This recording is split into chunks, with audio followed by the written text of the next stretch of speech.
I'm on Facebook. Hit the intro. Oh, yeah, sure. Hit the intro. Yeah. There it is. Oh, that's it. We're There's your intro. intro. God damn. I'll say there's no George, no. No Right. No videos. This is what we got. So, But there's no muting me either. well, I mean, I can figure it out if I have to. I just don't want to. It'll take you a while. So, hey there, everybody. Start a share party. Welcome to Dueling Aces for July 1st, 2020. As you can see, version. I am not George. So, we're in luck. Anyway, here with us this week, we have Suds. We've got Madman fan Doug, and we've got Akers, FU Akers. George, hopefully, will be joining us a little bit later. Burrich also cannot be here to start the show. Again, hopefully he will be here later. And if not, I'm sure he'll be with us in spirit, also known as in chat, telling us what we're doing wrong. So, with that being said, I'm Zolt. I'm pretending to be your host for now. So we'll see how this goes. You've already done much better than George. Thanks. That's what I'm here for. I'm here to do better than George. So this week we're going to hit some NFL. We're going to have a nice little NHL update, and our main topic for discussion is one-year wonders. Players who had one season, absolutely tore it up, set the world on fire, and then poof, gone in a puff of smoke. But first and foremost, we've got some NFL news. I'm going to start with the easy stuff first. Hall of Fame, not a huge shocker. Hall of Fame enshrinement has been postponed till next year. There's talks about doing a double enshrinement next year, covering like multiple days. You'll have the class of 2020 and the class of 2021.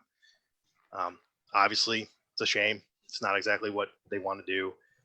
But, realistically, with everything else that's going on, you don't need to be bringing all kinds of people out here for a game that is, in effect, it's a show.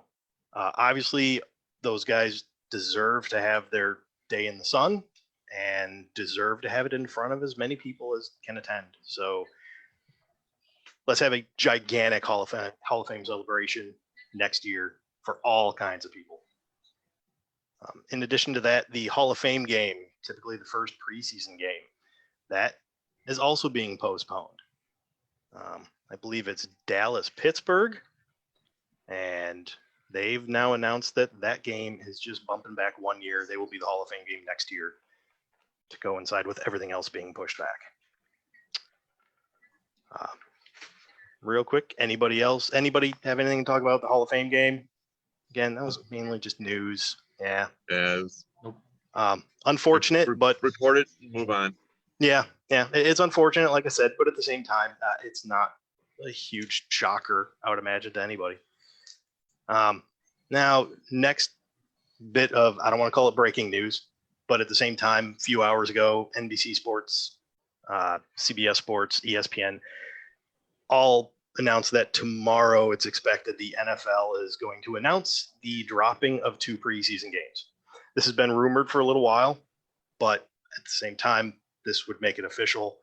The discussion is that week 1 and week 4 would both be eliminated for a twofold purpose. Number one, you don't have to transport so many people multiple times on road games that, again, this is preseason.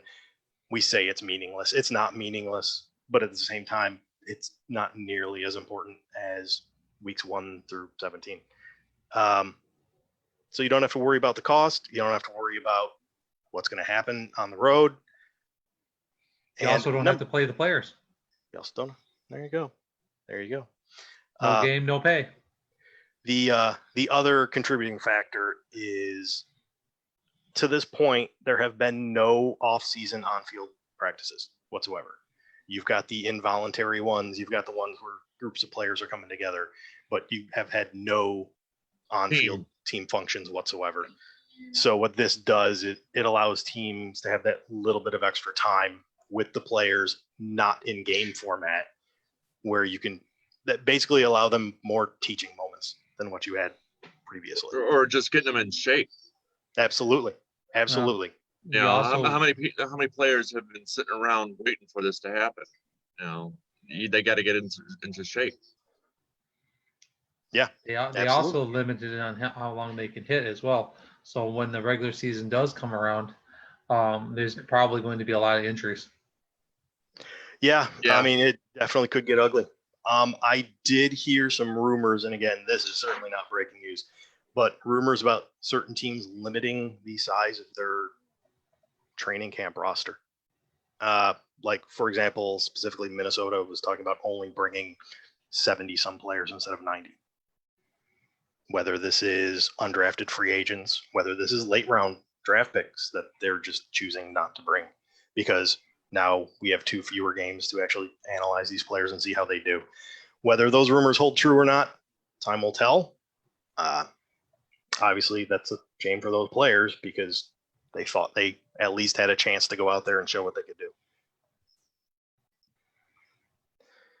Or what they could do too is maybe 45 players one day, like on a Monday, 45 players on Tuesday. Keep kind of everybody separate a little bit and still get an evaluation of those particular players, even though they kind of have a feeling, yeah, we're going to cut them anyways. But just in case, let's one final look.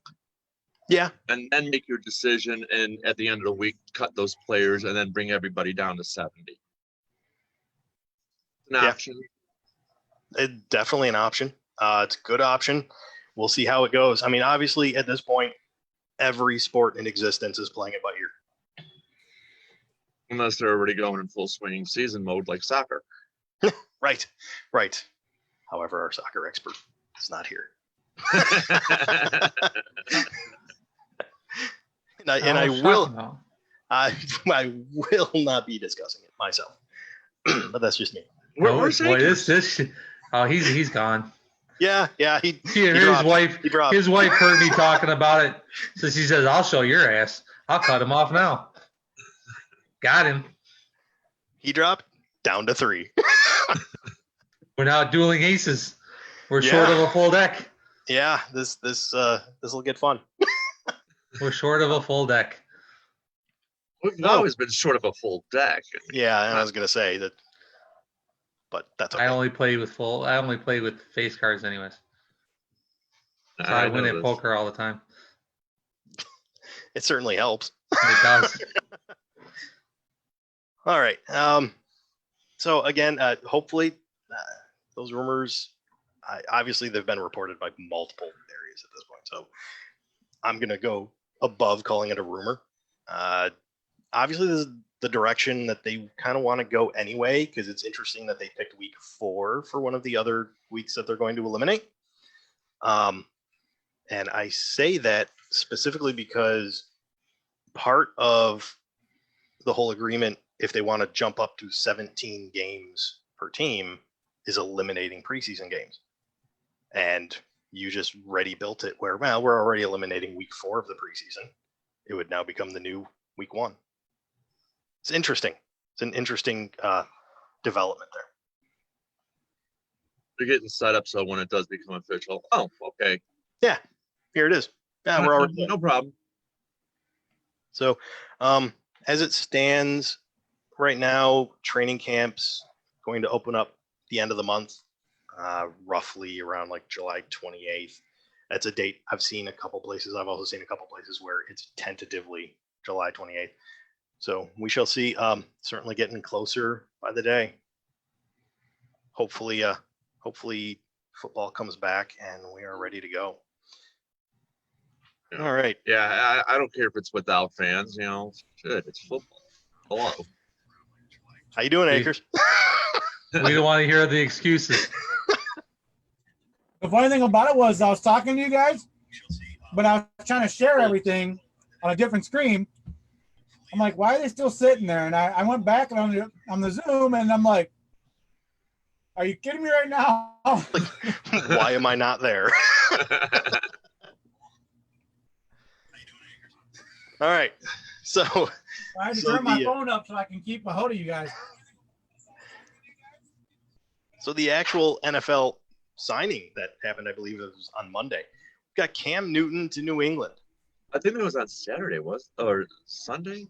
May have been. Monday may have been. Because I first saw it. Birch and George did the show on Monday. Like That's probably what I'm thinking of. Yeah. Yeah. Well, that's why I said once it came shooting through, I told George, you go, called it. I mean, Yeah, right. Yeah. it was just, how long was that boat just going to sail until they do it? Yeah. I mean, he wasn't really suitable anywhere else. Well, it waited until the price got down when New England wanted it. Right. Yeah, That was the key. 1.1 million, but what was the signing bonus?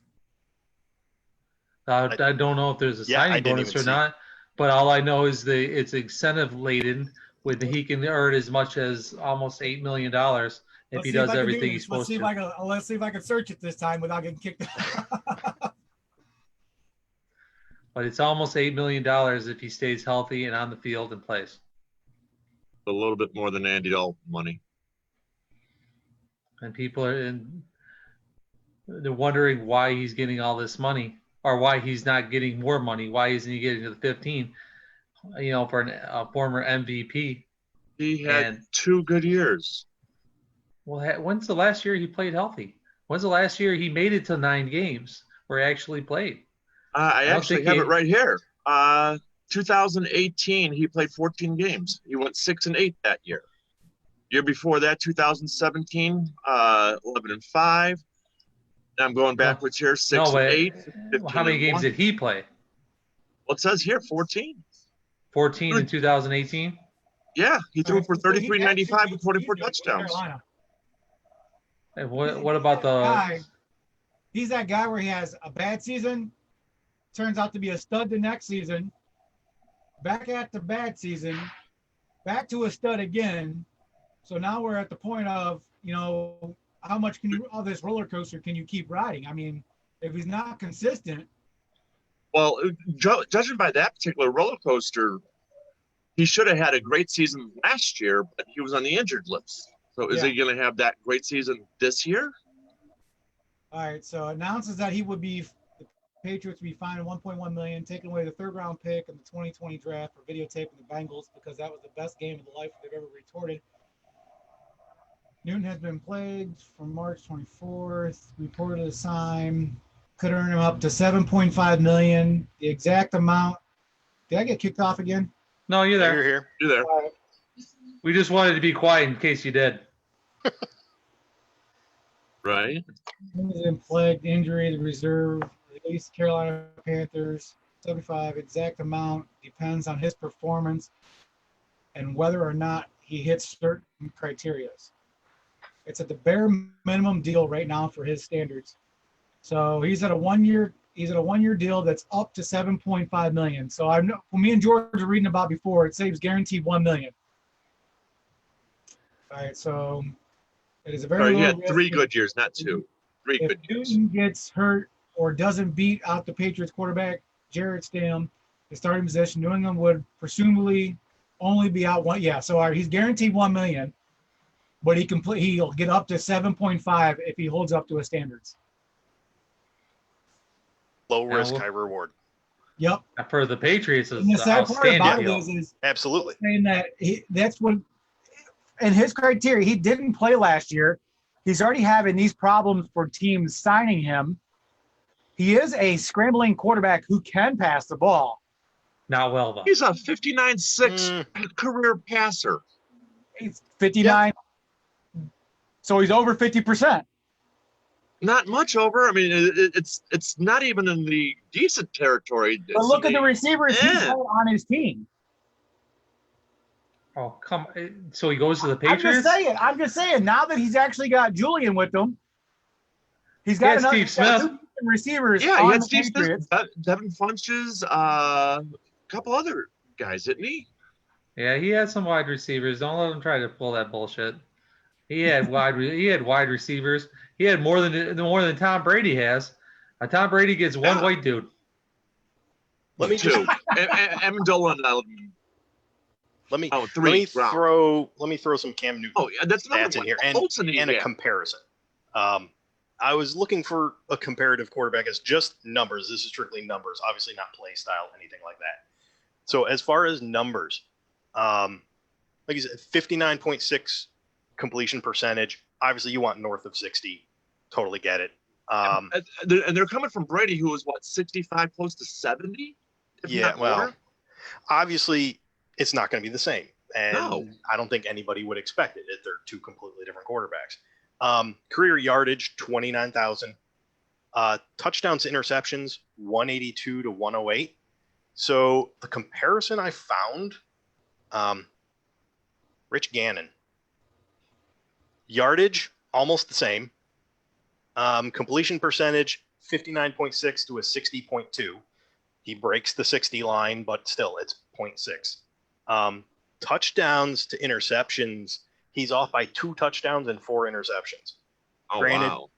Newton did this in 125 games. Gannon did it in 157. That's not factoring in the running, the scrambling. But at the same time, we don't know what Cam Newton we're getting. Right. Want to believe he's healthy. Obviously, New England thinks he can be healthy. It's just a matter of does he stay that way. If he stays that way, he puts up numbers. The thing is, the New England system is meant more for like a throwing type quarterback, and that is not Cam. Can he adapt to that, or are they going to adapt the new system into what he can do? Hold on. Let's go by what New England does all the fucking time. I'm going to give you some names. I don't want you to say good or not good. Okay. Sound good? Pretty easy. Jonathan Stewart, running back. These Good. are all players. These are all players are going to be on the Good. team. Yeah, I'm kind of with Doug. On the fence, Doesn't- he might be doesn't good move me. bad. What's that? Corey Brown, receiver. No. Yeah. Eh, Ted Ginn Jr., receiver. At times can be good. I was going to say Yeah, he has at his times. moments. Jericho Cotry, receiver. Can Uh, be. I think his time With a has good passed. quarterback, pretty good. Then there was Brad Nortman. Don't know who that is. He Sure. didn't start any games. He was only in one game. Joe Webb, same thing. Greg Olson, Great. tight end. Hall of Famer. Oh, but that's a decline of his I career, agree though. with that. I agree with that. But he that's where he's at now. That's not where he's at when Cam Newton had him the whole time. Yep. He's a Hall of Famer. Devin Francis, receiver. Decent. He's okay.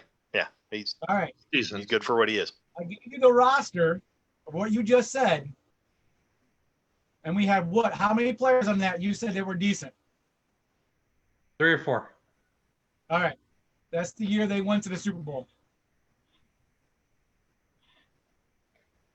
But that doesn't include. but I'm what just you- saying. I'm just going. I by understand, but what you're forgetting about is all the that their players that he defense, had. But the he's defense done is this what for got so him long. there. Yeah.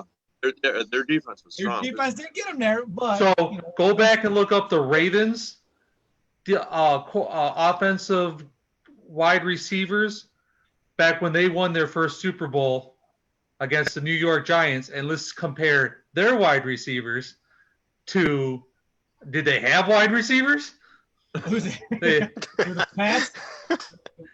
let's look at their quarterback for the Ravens when they won their first Super Bowl. Let's compare offenses there, and then realize that shit happened because of defense. Defense, yeah. I mean, really could say the only receiver that came out of in the Cam Newton area was Steve Smith, and Greg Olson is basically what he's had as a receiver. And Smith was mostly injury prone. I mean, I'm not really seeing much of anything. That's why I said on the receiving portion, Cam's not really had many weapons. So let's go to New England. You're going to have Edelman Yeah, Battleman. and Which is we're going White, back. the running back White. Well, here's what I've always said too. So we know the Pittsburgh. We know the Patriots. We know the Patriots have got Edelman. What else do they have without looking at the roster yet? Nobody I can think of outside of White. So right now we know it's going to be turned into the Pittsburgh situation where they had Antonio Brown and they had Juju Smith. Antonio Brown got taken out What happened to Juju? Double teamed all day. 100%. Couldn't throw to him. So then Well, Washington and God, who was the other one? They had to step up to play. The tight end McDonald. They had to step up to play. I mean, that's why Roethlisberger and all Sanu. that, because nobody could step up to play the game. But the They difference forced him. between all of them and the Patriots is Bill Belichick, a master manipulator. Every time the dude takes going, oh, we can't pass the ball, so let's run it up their ass. Oh, we can't run the ball, so let's throw it 3 yards down the field. He takes your weakness and makes it his offense. He will take Cam Newton, if he chooses to, and he will transform his entire team to wrap around whatever Cam Newton can do best. And he will put people in place, and he'll call the plays that will get it done. That's what he's done in the past. How many times look at a few years ago, all of a sudden they fucking decided they're the best running team in the National Football League. And they hadn't run the ball worth shit 16 games, but all of a sudden they come to playoffs and they're just running it up right up people's asses. And nobody could stop it. Everybody's offense or everybody's defense was based upon stopping the run or stopping the pass. And the Patriots walk in going, okay, y'all got to set up. You have all these players to stop it. You know what we're going to do? We're going to run the ball. We're going to go into 3 tight end sets, and we're going to run it right up your ass. And that's exactly what they did. I can't remember which team it was. They had 8 or 9 cornerbacks or cornerbacks, safeties out on the field, and Belichick goes, okay, well here's 3 tight ends, and we're going to run it right up your ass, and that's what Belichick does. What he'll do is he'll take Cam Newton, and he'll probably have him in under center, which he rarely does, and all of a sudden they're going to do reverses and sweeps and run straight up the middle, and people are not going to know what the hell hit them. They're like, wait, what do you mean? Wait, they're not going to pass the ball? They're not going to let Cam Newton run? Nope. We're doing the opposite. And then he's going to he'll probably pull out 9 wins, 10 wins out of that shit. And of course, he'll win the conference as he does every fucking year. I'm going to Clint go. says Belichick will make an offense easy for Cam, and the Ravens' best receiver in 2000 with Shannon Sharp. I don't know why we were talking about that one, but well, it was a comparison of wide receivers. The Ravens Okay. in the Super Bowl. Yeah. You got Shannon Sharp, and who was the quarterback? That 2000 year should have been Ellis Gerback and Trent Dilfer. I was going to say, was that Dilfer? That was Dilfer. Dilfer. So in comparison, Dilfer, Cam Newton. Super Bowl. All right, so roster's been updated. Starting receivers for New England, Julian Edelman, Mohamed Sanu Sr., and Keel Harry are the top 3. Backup is Marquise Lee, Matthew Slater, Quincy Abadubajayo. Well done. Oh, yeah. By the way, when we get down to our thing, I got a name. Sorry. Yeah, nice. I'll spell it out for y'all. Y'all can try to guess at this shit. They have their one they drafted this year, Will Hastings. He's a rookie. I mean, Devin Ross, Sean Riley. I mean, like I said, Mohamed Sanu was supposed to be a top receiver last year, and I was wondering when he was going to show up. Yeah.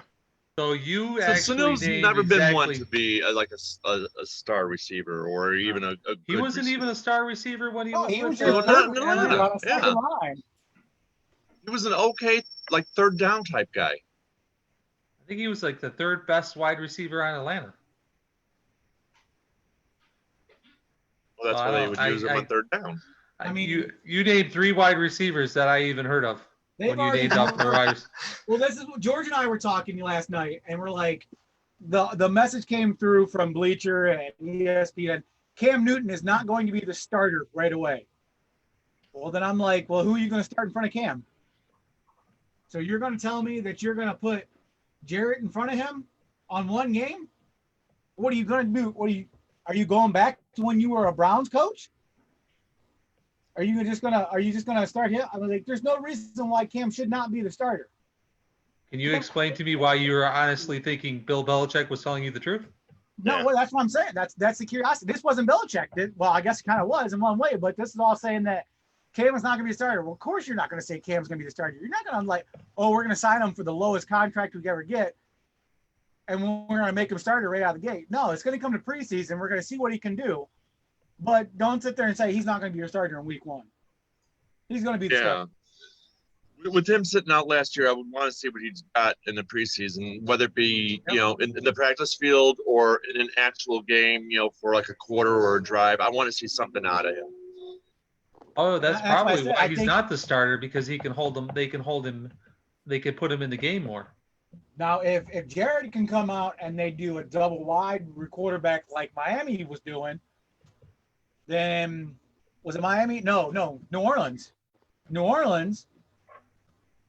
That could be a potential dangerous too, because Jarrett can throw the ball, where Cam can be your wildcat, where if the ball goes at him, he can take off running with it, or he can throw it. So they do have a little double threat there in the quarterback situation if Jarrett can uphold to do what he said he's supposed to be doing. Kind of go the New Orleans route? With Hill? Yeah. No. Why not? Because Cam Newton's an egomaniac and won't do it. If he was an egomaniac, his contract would be bigger. That's why he waited until right now to sign. He's on the verge of not being able to play, and because he likes at money. The point where he wants to play. He had to pay. He had to where pay. he wants to play. He's going to take what he can get instead of. Listen, he had to pay for those hats. He had to pay for the hats. Well, That's those the are some only nice way. hats. From the women's section. Cam Newton is going to play until Cam Newton can't play. Now we're discussing, how does he fit into the offense? We already brought up Bill Belichick, and Bill Belichick is the genius in many different ways. What does this do for Josh McDaniels after this season? If Newton goes off and if he doesn't? If Newton doesn't go off, I say Josh basically just stays where he's at. He's not looking anywhere else because no one's going to want him. If Cam goes off, he's going to be looked at as the number one target for the next head coaching position, wherever that may be. Even though he already seems to be. If you could do that with Cam at his age and injury prone, and he did those numbers, then I want to see what you could do with my quarterback. Where was he at? It's an all or nothing type scenario with him at this point. When it comes specifically to Cam and the coaching staff around him, all or nothing. Where was Josh before this? Denver. Yeah, I was gonna say he was. Yeah, he was. Denver He was Denver OC head with coach. Tim Tebow. Nope. He drafted Tim Tebow, and then he left. He drafted then left. Okay. That was horse face.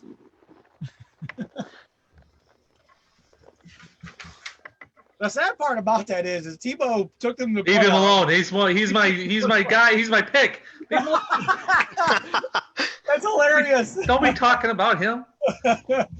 Damn, I'm gonna have to go. I can't pick anybody else. There's a bunch of people, but or NFL, if I can find three people off the top of my head, you can find a couple. So Cam Newton, we said, was going to be a good fit in the Patriots organization. We rode that out for a while. He signed with the Patriots now. Let's see what he can do. Like I told George, I said, this puts them back in playoff contentions because, it's not like they didn't have anybody. Ooh. Well, his conference is so damn weak. I said playoff contention. No, I'm not even saying playoff contention. I'm saying, oh my God, I'm seeing a 5-11 record for Pats. Hell no. Yeah, they're not beating. They are not. Let me break it down for you real quick. They are not beating anybody in the AFC West. There's 4 games right there. They are not beating Seattle. That's 5. They are not beating San Francisco. That's 6. They are not beating Baltimore. That's 7. And they are not beating Buffalo in Buffalo. That's 8 losses right there. I'm glad They you are going said to go that. 5-11. Because Glad you called this there's out. 8 other games that they're going to win. I just want to Yeah, point that's this still out real 8 and quick. 8, and that's suds. That's fine. That still goes 8 and 8, and to get into the playoffs for that extra spot, it's going to come down to some type of tie-breaking scenario where it's going to go to the other team and not the Patriots, because the other team that they would be doing a comparison against would be somebody from the AFC West, and they lost to everybody in the AFC West, so they're out. All right, so they start off with Miami. Win. That was the season opener. That's Miami a and New possible England. win. Possible win. That should be a win. Yeah, That should be a win. possible. Tubi. That's tuna. Tuna might pull a win out in this situation. Then it goes in Seattle, Done. They're not. Vegas in New England. And Vegas after that, after Seattle, Yep. that's back-to-back losses right there. In Kansas City. 3 losses in a row. All right, so we're 1-3 so far. Denver at home. Win. No. 4 losses in a row. Nope. They win that game. They're going to get crushed by Denver. That's a good one. I don't know. That could go 50-50. I say they're going to get crushed by Without Denver. Cam Newton, that was a 50-50 game. But adding Cam into it, I would say probably New England now, if No. Cam plays. Agreed. Cam has a severe problem of when he gets down by 10 or more points, he becomes a head case. He's going to get down by 10 points in the second quarter, and he's not going to be able to throw. He's not going to be able to run. He's going to revert back to old Cam on a bad season. All right, so then on week 6, they have a bye. So after taking a brutal, we're just going to say a 1-4. 1-4. We're just going to say they'll take the loss from Denver. San Francisco, week 7. No, they're In not. New England. No. San Fran is beating them hands down. Buffalo. In Buffalo. No. Buffalo's beating them. In New York, Jets. Win. That's a win, yes. All right. So 2 wins. Baltimore in New England. No. Baltimore. Yeah, Baltimore. Week 11 in Houston. No. That's a win. Yeah, I think that's a win. I don't have much faith in Houston right now to do anything. I had Houston winning the division. It was between Tennessee and Houston, and they only lost 1 player from my perspectives. Right. So I mean, I guess They just lost their best player. Like I say, players are always replaceable. We're about to find That out. one's going to be close, but that one's going to be close within 3 points, but I say Houston's going to win that one. Okay. Week 12, Arizona in New England. Pats New win. England wins. Yeah. They Pats should win win. that one. Should win. You're Should right. win. 13, LA Rams in LA. You No. skip No, the no, Chargers. sorry. Chargers. Sorry, that's the Chargers. Chargers? No. Chargers. Those symbols are looking the same. I disagree. We're You think going that's gonna with be a Chargers? We're saying that. Well, the Chargers lost quarterback. yeah. They're going in with a rookie quarterback. I would like you to go back and check out Bill Belichick's record against rookie quarterbacks and see what it is. Someone's about to get a spanking. I'm with them on this one. I'm saying the Pats winning this one. The dude, I don't think Bill Belichick, since being a Patriots head coach, has lost to a rookie quarterback. There's a first time for everything.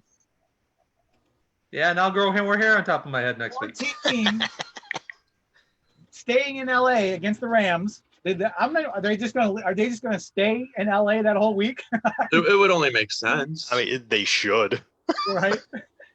Well, yeah. Why Keep fly that, back on time zone Sunday thing. night or Monday morning just to come right back on Saturday? Well, let's see what it says. But that's the thing. It's a Sunday, wait, Thursday. that's a short week for them.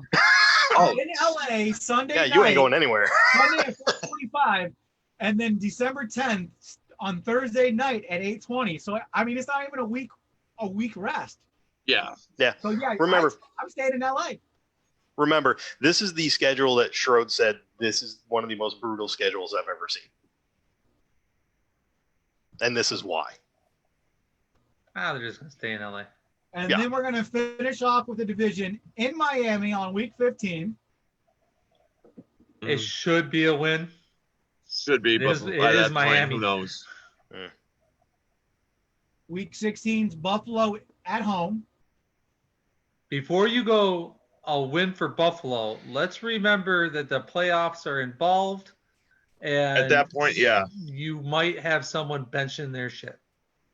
Oh, I'm thinking, whoa, Well, they might be. George is chiming in. Shoot him. George Chapman says Pats lose to the Chargers.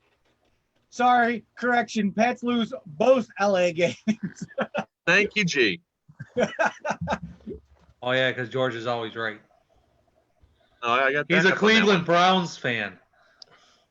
His opinion It means depends very on little. what shirt he's wearing. Okay, so that's 10. That's 10 losses, Acres. Yeah. So 10-4, or 4-10, or 6 and 10. We're at 4 6 and and 10. 10. Oh, Six okay, and- we're at 4-10. Buffalo. We're saying they should lose against Buffalo because we had the Buffalo win the division. Right. But That's now 11 Buffalo benches 11. all of their players because Not at they've week already made the 16. playoffs. Not at week 6. Not when it comes to seeding, because seeding is now all that much more important. Because only the number one team Nobody- is going to get the bye. George just called you out. He said nobody will be benching such only one bye team Yeah. unless they're nobody in gonna be first place. I mean, this is the week 16 and 17 are crucial now because remember, there's only one team that gets the bye.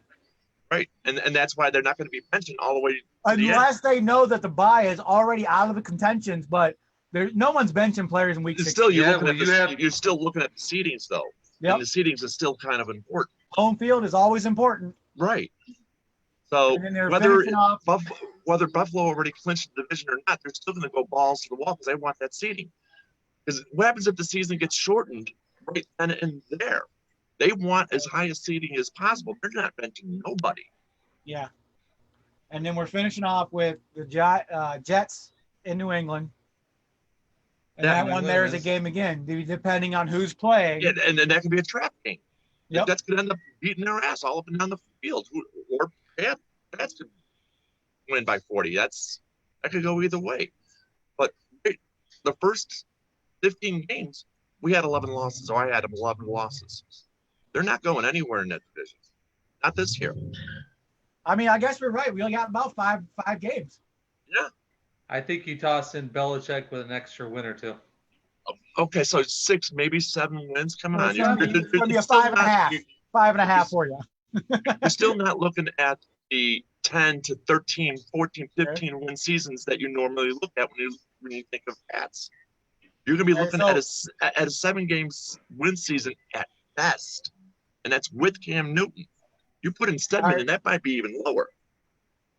So Or Ryan Stillman. jumped in. He's still at work, but he jumped in. There he is right there with the big FU Acres. So what we're basically saying is that the Pats will have 5 or 6 wins with Cam. With Cam. Come on, G. well, here's Agree or okay. disagree? Here's my question: if you're looking at He 5-6 has wins, him at 6 and 10. Ryan said 8 and 8.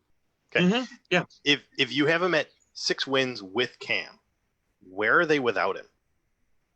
4 or 5. So that's the difference that you're talking about with Cam Newton. Yeah. So you're One- saying one or call two it a games. game and a half. 1 or 2 games at best. Okay.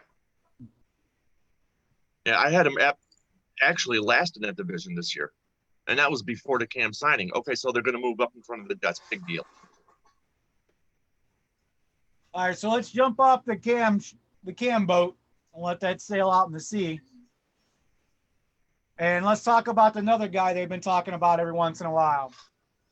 The receiver that teams look at but just don't want to sign. And I'm talking about Antonio Brown. Oh, Antonio Brown has been practicing. Now, if you bring I don't know if Antonio he's been Brown into fully the chat, practicing, okay, but he's now we're been with talking a different Lamar. ballgame. He's been with Lamar every so often doing routine plays with him. But apparently he's wanting to go to Tampa Bay. Play with Why? the best. I mean, I guess. But Tampa just said last night they are not interested in AB. Yeah, I did see that. So my portion is, are they not interested because how much he wants? Or are they interested because they don't want to deal with the headache? Headache. Well, I mean, there's no way for us to know exactly what he's asking for. Well, when you're looking at the salaries of both Brady and Gronk alone, I think they forget about might not Evans. have the money, but they're just calling it, well, we just want to deal with the headache. So that it could be a 50-50 either way. Let's see. AB is done. No team wants the headache. That's what Ryan says. I don't think there's all right. Although I would like to see him go to Baltimore just so he could shove it in Pittsburgh's ass. Why would you say that?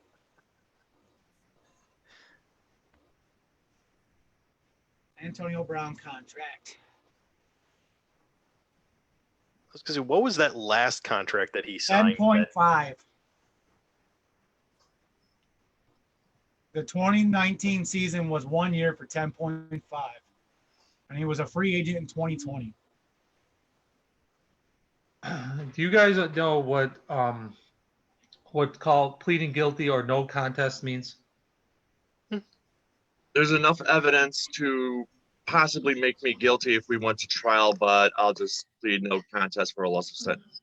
You get no contest means that you're not pleading guilty or pleading innocent. You're standing mute, and that it is considered a guilty plea, which is exactly what Antonio Brown did on June 12th.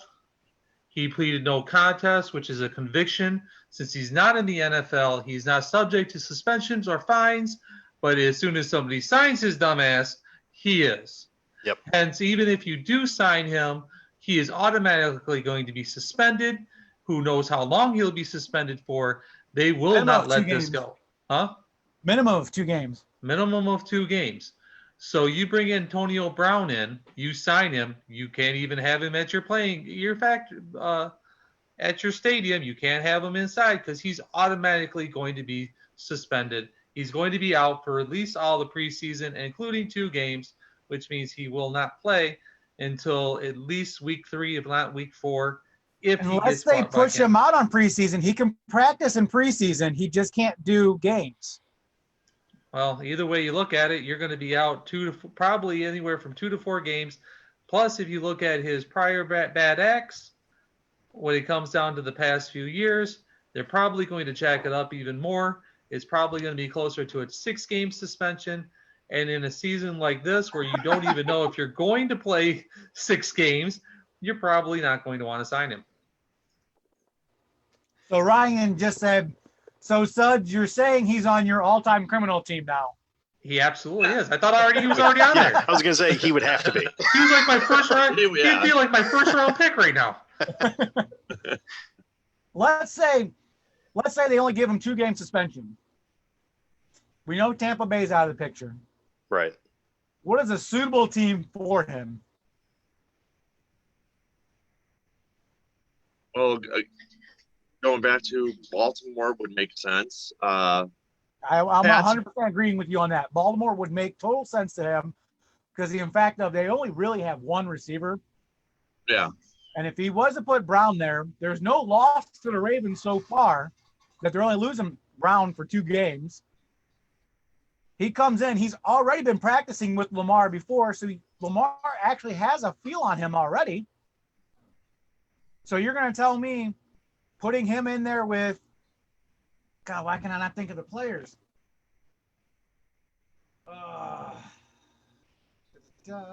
There's no way he only gets 2 games. I'm just saying, let's just say bottom line, he only gets 2 games. The Me Too movement will come kick his George ass. says Giants. Giants. George says Giants. Well, who's the quarterback for the Giants? Danny Dimes. Yeah, I was going to say Jones. Yeah. All Daniel right, Jones. So Marquise Brown, Willie Snead, Miles Boykins. Why am I missing a player here? There was a rookie from last year. What was his name? He lit it up. I thought it was Snead last year, wasn't it? Let me go in the roster check now. They had a rookie wide receiver just lit the world on fire. Miles Boykin. This is his second year out of Notre Dame. Devin DeVarney is a rookie this year. Chris Moore, I didn't really care for him last year. Jalen Moore, rookie this year. James Porch, rookie this year. Willie Snead, 6. Giants have the free money room. All right, I see what he's saying. He's saying Giants have the salary cap for him. That's what he's trying to say. Anton Wesley is a receiver, 1 year out of Texas Tech. If Cam Newton only gets $1 million, how are you going to pay Antonio Brown a buttload of money when you can't even promise me that he's going to be on the field? It's not going to be about exactly what I was saying. It can't be. So going with what? All right. So Willie Snead and It was a rookie. Marquise Brown. Marquise Brown. That was him. He lit up the world. He lit the world on fire last year. Roster. Oh yeah, right he there. Yeah, Marquise Brown. I see why I was missing him. I had him in the running back situation. I was one. Why would you have him in running backs? No, I had the what do you call it? The grid messed up. So Marquise It's internet Brown and connection. Willie Snead. Willie Snead was okay. But I mean, if you add Antonio Brown into that, that's going to give Marquise Brown an open availability because you can't double team Brown and not leave. Well, sorry, AB open, and then you can't double team Marquise. You know, I mean, you got to play one-on-one with them unless you're playing dimes where both your corners are playing double on double, and you're going to leave the tight end open, which is Mark Andrews, who killed it last year too with them. Well, I guess if you sign him and you sign him under a contract that says I cannot freeze my own feet and I cannot throw gummy dicks at your girlfriend, and you can't be arrested by you can't be arrested for kidnapping, and as long as you have that contract, I guess go fucking feel free. So going back what we were saying about his contract, last year he got 10.5. I said the same thing. I said he wants to play, right? Says who? Lower your damn contract. Yeah. Take your 1 million. Put your incentives to 10.5.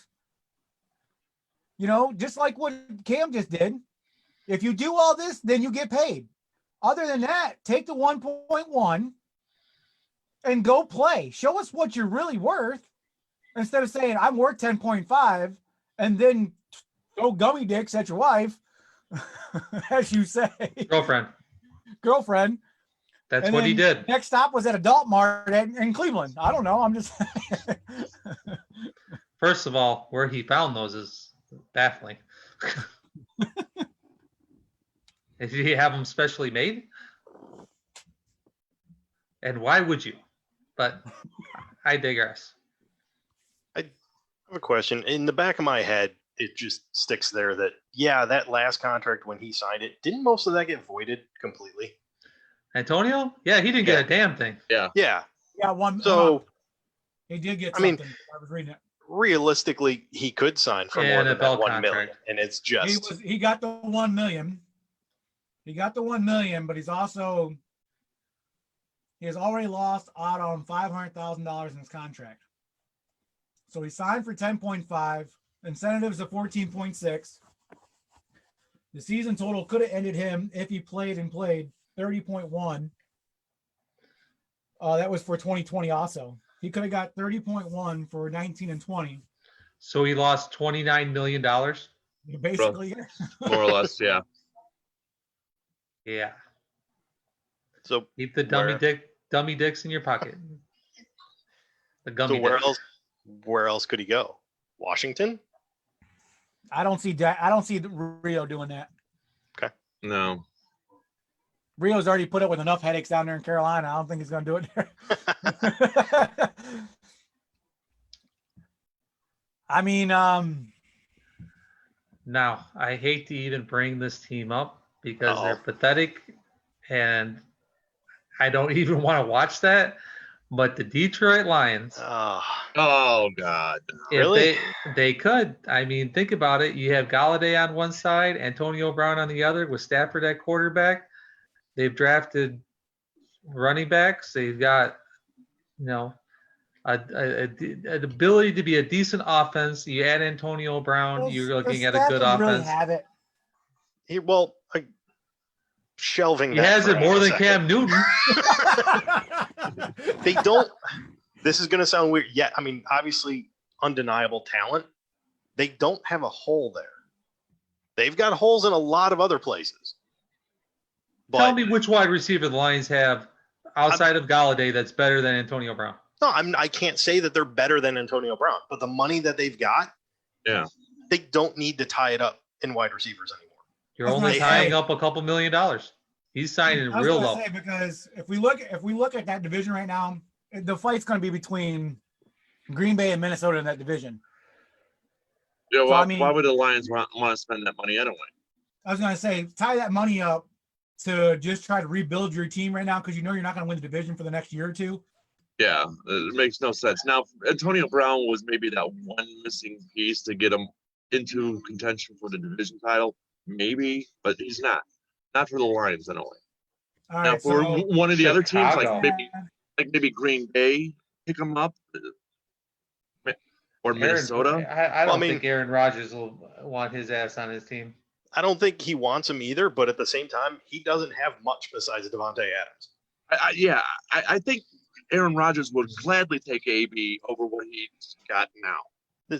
Yeah, this is what he's got. Devontae Adams. He's got Lazard, Valdez Scantling, Devin Funchess. that's Not Green much Bay. there. That's Green Bay. And Yeah. obviously you've got beyond that, but that's a huge drop off from I mean, Devontae Adams. Yeah, if you're gonna roll, you can roll with Green Bay.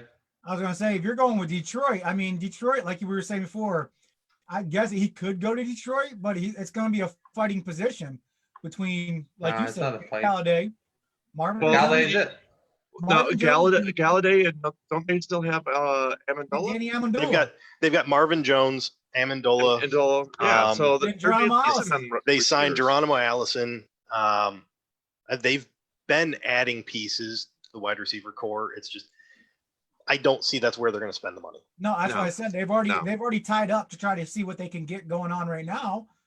There'd be no point. Well, Green Bay would be a good choice. I'm looking It for would. what Green Bay changes would are make the made most now sense that out of the Lions NFC is North being- anyway. Okay, Mary Clark says, I look forward to seeing what changes are made now that the ownership of the Lions is changing to the Nothing's next. gonna change. Lions. I was going to say it stayed in the family. Yeah, It went from mother to daughter. So that's what happened. and ineptness 1 to ineptness 2. So are we And- saying this is going to be like an any given Sunday where the daughter's just going to be? No, I mean, to be realistic, from what we're now hearing, they said daughter's kind of been running it the last year and a half anyway. So Oh, That's usually how it is. That's Yeah, usually how it is. exactly. If the parent says, that's fine. I got my name on it. I want to see what you do. Go with what you ride with. And then they're already taking the abuse already. So if the daughter does bad, it's not like they're doing anything else. The mother was cutthroat, though. That's the point. What we're saying, though, is was it really the mother or was it the daughter making the choice? In the last year and a half or so, it was probably the daughter, but before that, it was definitely the mother. it was probably a mix, just as a, hey, I'm stepping down a year and a half, 2 years from now. You're going to be the ownership. So let's, you spend that year and a half of mentorship, if that's what you want to call it. And just, this is how it's going to be. And this is how you run the team. Well, I hated those words coming out of my mouth. This is how. No, and this is not. It's not how. This is how we run a team. This is how I run right. the team. I mean, Right. this is the way it's got to be. I mean, this is why I say this is one reason why I hate unions, because of, say, in fact of what they do for the players. Now, I understand they do it for the right portion of the players, but sometimes they do it for the wrong reasons. So, like owners, for an example, so you don't just ride the players so much and do what they're expecting. So, like in an owner situation, Al Davis and Jerry Jones. yes, thank you, Jerry Jones. You play for me, I'll give you what you want, but you better damn near play for it. And the W's better be going on that board, because if not, your ass is out of here. your ass is gone and be replaced. And I don't give a fuck about your contract. Exactly. Hey, You heard that? Yeah. Oh yeah. Well, They heard you, babe. we'll try, Oh, you try to should hear maintain it. a tight ship here. Discipline. Hold on, that one's too long. She'll release the training of the mother and can do things her way. So what she's saying, she says she was saying that the Mary was saying for the last year and a half it was a missed basket, but once it's in the daughter's hands, she'll release the training of the mother, and then she'll do things her way. Which is not going to be any better Continue than to what we've lose. seen. I mean, that's the thing, though. We need stronger owners. And what I mean by stronger, I mean putting that damn foot down. Stop letting these damn players walk all over them.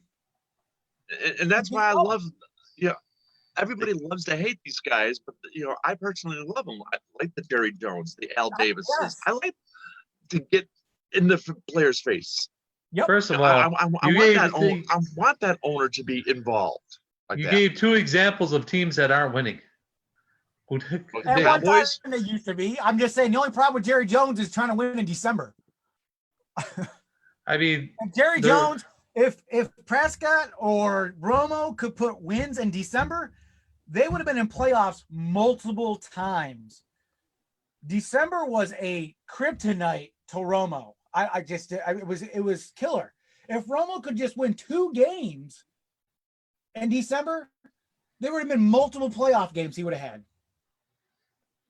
And I mean, it's insane. It cracks me up to hear about some of these players.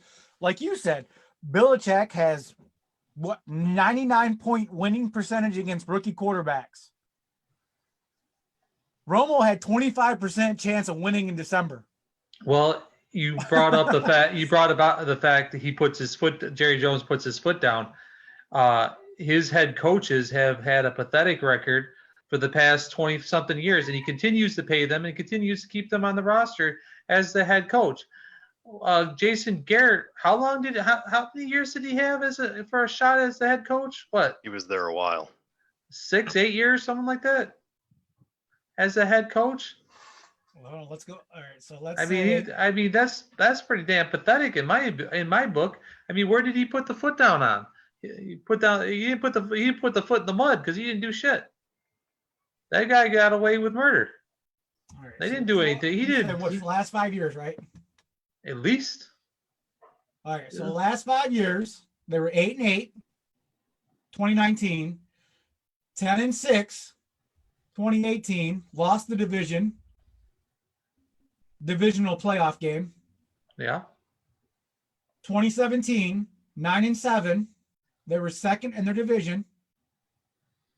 2016, they were 13-3, first in their division, lost the divisional game. Here's the kicker. 2015, 4-12. And 2014, they were 12-4. Out of those 6 years I just said, they only have one losing season. Yeah. How many 6. playoff wins? 1, 2, 3. And that goes back to the 9. December-January argument of Tony Romo. From 2011 and 2019, they only have one losing season. So Jerry Jones riding out the 13-3, 9-7, 10-6, 8-8. Once again, comes back to December last year. If Prescott would have beat Philadelphia, they would have walked into the playoffs, and it'd have been a whole different story for them. But instead, they just kept twiddling their thumbs with each other, saying who's going to want to catch the ball and ride Zeke all the way down the field. And then they turn around and lose the Eagles on a fucking field goal. And you stick with the same head coach year after year. But that's what I'm saying. He was riding it because he had a winning season. Yeah, you go by the record. So you're gambling because now you're adding players to him, such as Zeke in 2018. And he was a little bit beefy. He was beefing up the defense a little bit. So now at the time was last year, he didn't crack 10 wins last year. So do I disagree with getting rid of Garrett? Not one bit, because we all said it. Him putting up that 8-8 season should have never been talked about. They should have had a 10-game season. Oh, yeah. Last year. They should have walked away with the division. They had a problem with Washington last year. They went 1-1 against the Eagles, and it cost them the division, and it cost them the playoffs. The two teams that you shouldn't have a problem with, you did. Washington and Philly. There's your division. Philadelphia had more people on the injured reserve list than they had playing. Yeah, and they going still back beat to Dallas. and losing it. That's what we're saying. Yeah, so putting his foot down, I don't Well, agree that he puts he- his foot down. Yeah, I think he lets people walk all over him and allows them to, and then he gives them too much credit and too much responsibility. Then they end up screwing him. We're talking Jones, right? Yeah. Okay. I think Jerry Jones falls in love. Yep. This is my guy. And that's exactly what happened to Garrett. Garrett was an offensive coordinator, started talking to various teams about head coaching positions. And Jerry Jones said, well, I cannot let this happen. If I remember right, he signed him to a pretty massive contract for an OC. And that was before he moved up to head coach. And then in 2010, he became the interim head coach. Overall record for Dallas, 85-67. And then he went 2-3 in the playoffs. I mean, 10 years, 5 playoff games. He was with Dallas 2010 to 2019. Yeah. Now, 2010 was the interim head coach, so he only coached for 8 games. But okay, yeah, so I was thinking that he was 5-3. Yep. He had a winning record. His only losing record was 2015. What the hell was with that year? 2015. But at the same time, it's Jerry Jones. I mean, to him, 8-8 is a losing record. Yeah. Especially with that roster that they had. Oh God, yeah. With Elliott going crazy. Elliott going, and then you also had Amari Cooper. And didn't Witten come back for that year? Which one? There was no excuse. 2019. All right. The 2015 year, it was Matt Castle, Tony Romo, Kellen Moore, and Brendan Whedon. Matt Castle, 8-7. 8 games played, started 7 of them. Tony Romo went 4-4. Kellen Moore was 2-3. And Brandon Whedon was 4 games, 3 starts. So you had 1, 2, 3, 4 different That was the year starters. Romo was injured. Yes, that was the year Romo broke his pinky. Boy, have we gotten off the subjects.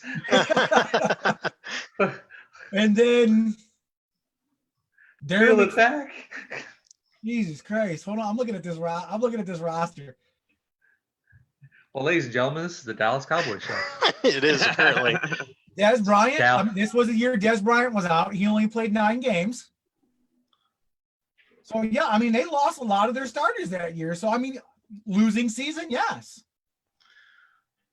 And next week will be the Green Bay Packers show. Not to jump into the Jason Garrett show, but if you look at his record, I understand what you're saying. You're right. He's had some phenomenal performances, and the losing records don't exist. But at the same time, 6 years into his head coaching career, 5.5 if you count the interim. He was 45-33. And that's with a 12-4 record one of those seasons. He could not break 500 there. But Jerry Jones had his guy, and he just kept mixing pieces and parts. I think It was I think McCarthy is going to right the ship. I think a little bit for them. well, I mean, the question is always, does Jerry let him right the ship, or does Jerry just I don't know. I throw mean, himself into the mix? Cleveland tried letting him do it and then took back over. Or no, wait, that was Mike, wasn't it? Mike Green, Mike Holmgren. Shoot, I can't remember now. Damn it. So, anyways, Let's go away We from the Jason digress. Garrett show. let's get back on the subject of the shows. We have a subject for the show. What we got going on? What else is there? I was going to say we can wrap up the NFL whenever you feel like it. I've got a nice NHL update. We can go to that. Yes, let's do that. Okay, let's move on. Because somebody needs to explain to me what the hell just happened when it comes down to the draft. Oh God! The I draft, read that. Okay. First The of all, draft I is- read that and I thought, damn, did they change the language to French? Like, what the hell is going on? Okay. I So got a headache on that. the draft portion of my update is exceptionally small because I'm going to keep myself from going off. No, please go off. No. It's not worth it. He doesn't get it. It's not worth it. Not worth it. But it's fun. So I want to see Zolko walk. no, it's rare. It's rare and it's not pretty. So the draft that they held is now draft number 1. Sorry, the lottery that they held. Let's use the proper terms. The lottery is now lottery number 1 because now they will have a second one later on. So in this first lottery, you had the 7 teams that do not make the tournament, the play-in tournament, or the automatic qualifications for the playoffs. So those 7 teams, and you had 8 placeholder spots that could be won in the lottery. And those placeholder spots are for the 8 teams that lose in the qualifying round. And they specifically worded it that way because they wanted to look at it as, if you lose the qualifying round, you don't make the playoffs. And that's the entire reason why they were lumped into the lottery, is because the lottery is always for teams that don't make the playoffs. Any team that doesn't make it is in the lottery. The issue that we encountered is a placeholder spot won the first overall pick. Oh no! So now, You're screwed. well, here's the thing. So the teams that are automatically in, but the teams that are playing to make it in, the first overall pick could go to Montreal that finished the season that they held with a 500 record. As a Detroit fan, that would irritate me, but it's the lottery, and I understand lottery picks happen. You know who else it could go to? If they have a bad qualifying round, it could go to Pittsburgh, who had a winning percentage of .623. They could win. If they come in and have a bad few games in the qualifying round and get bounced out, you hold the second lottery. Oh, hey, look, Pittsburgh is the one that won that first overall pick. Great. Because that's what we need with Crosby and Malkin, is we need this phenom, and I can't even pronounce I his can see name. Ovechkin saying, "I'm done." I mean, it is just incredibly frustrating when something like that happens. And not just because I'm a Detroit fan and we were looking at number 1 and now we're looking at number 4 because 3 teams jumped us. But it's also the 4th year in a row now where somebody's jumped us in the lottery. So do you sabotage yourself?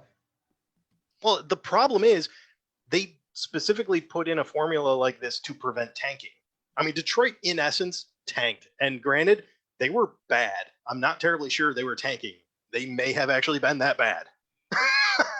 I just don't understand how you go from how many games they play in hockey again? 80, A full 81, season, 82. it's 82. It's 82. 82. Yeah. You know how they went from that 60-game season to like a 10-game season. This, okay, we could do a whole show on the Detroit downfall, but it has to do with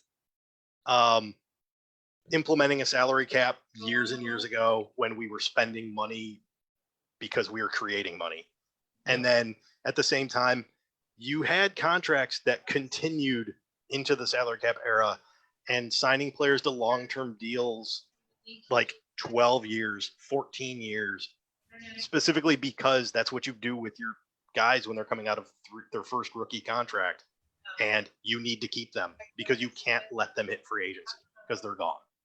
So you do something like that, and you have some injuries, some players that just, they're not going to play to that dollar amount later on in the career.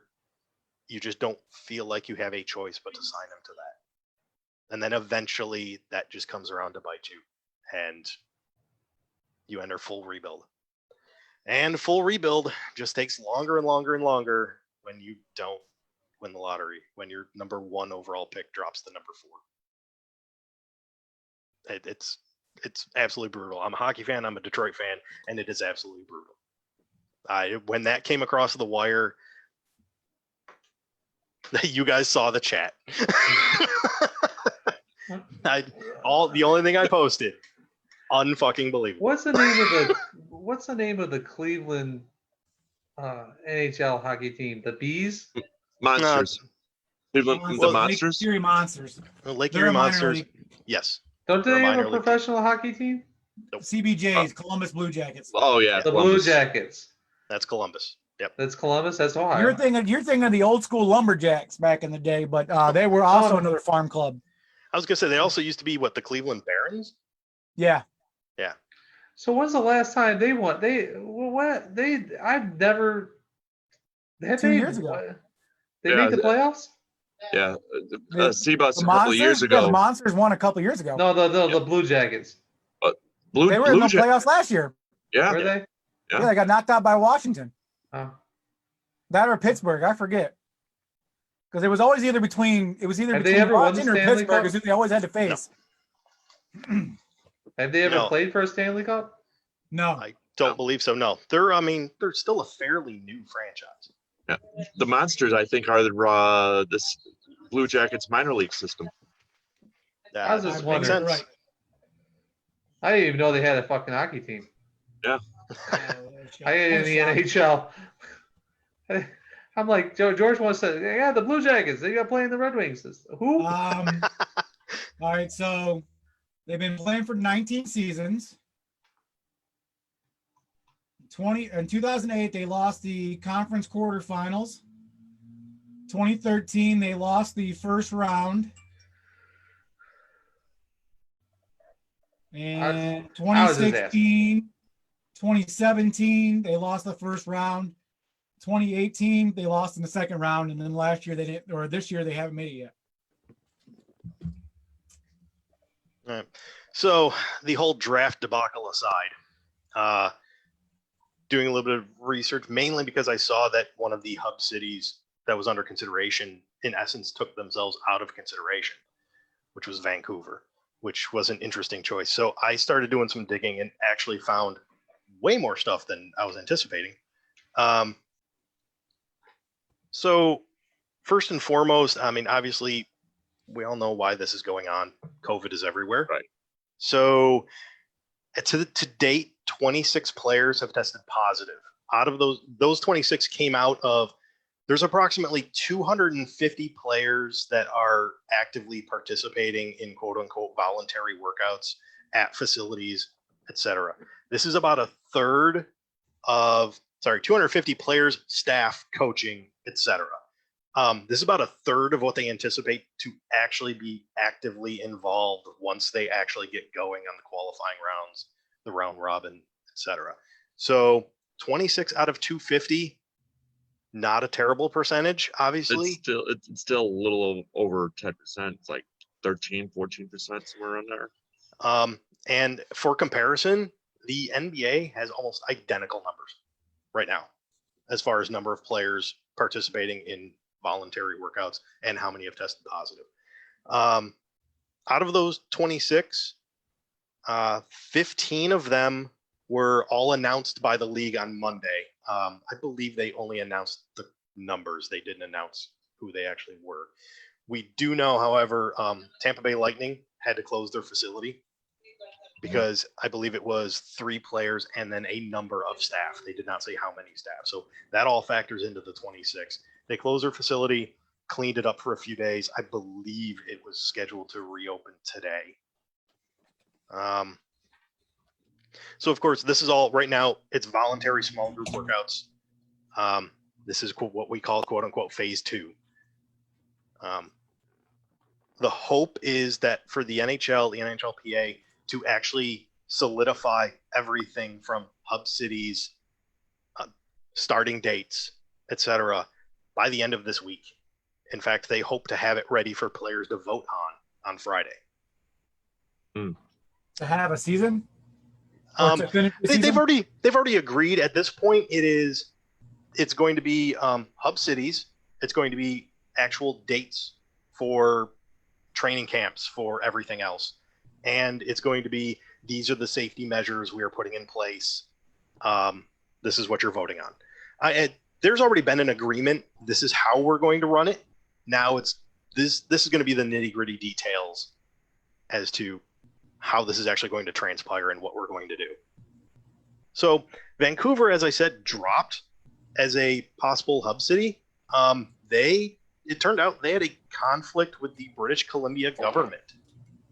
British Columbia government over how positive cases would be handled inside the bubble. I don't know what the conflict was, but obviously the entire reason to stay in the bubble is to limit contact and hopefully limit the number of positive cases. Whatever the plan was, whether it's there at the facility or the league itself, the government of BC had an issue with it. And because of that, Vancouver said, we're just going to have to drop out of consideration. It is interesting, though, that Vancouver alone had to drop out because Edmonton is still in consideration and Toronto is still in consideration.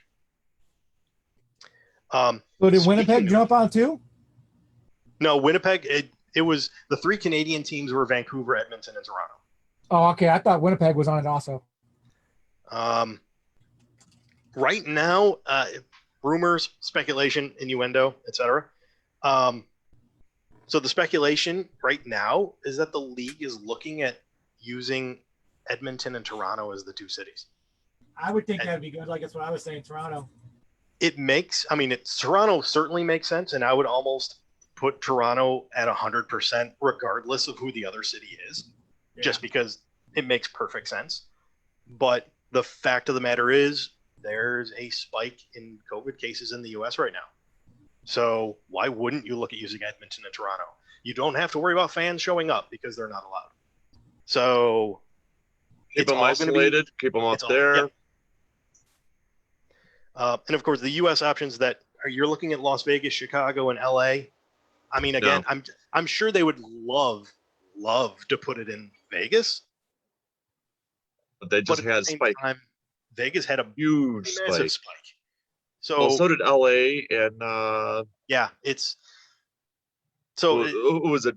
Vegas, L.A. and where else? Vegas, L.A. and Chicago. Chicago, yeah, they're on the upswing too. So, I mean, I don't know. I mean, I can see BLM walking through Chicago as that's going on. Yeah.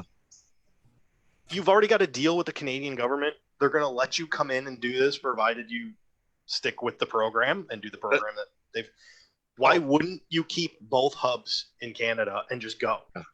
Yeah, it just makes perfect sense that way.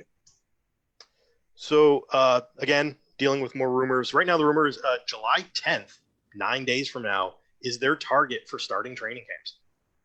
Assuming everything comes together for Friday, they have a vote on Friday, vote's positive, good to go.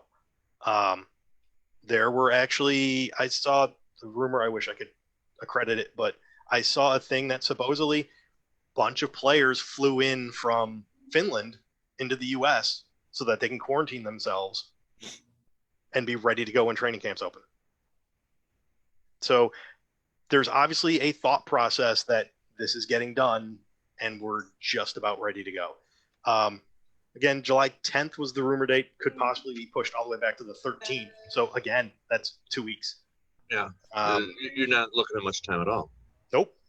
You're looking at, for now at least, training camps themselves would be hosted in the home cities for the teams at their own facilities, and then traveling to the hub cities with games starting on or around August 1st.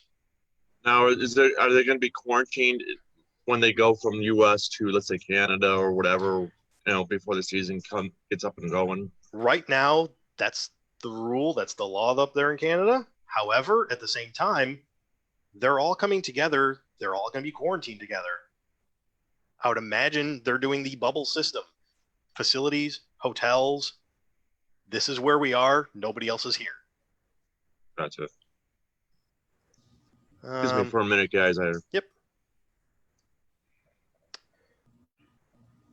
I did see that they're talking about expanding rosters temporarily, which you would kind of have to if you're going to run it in a bubble like that.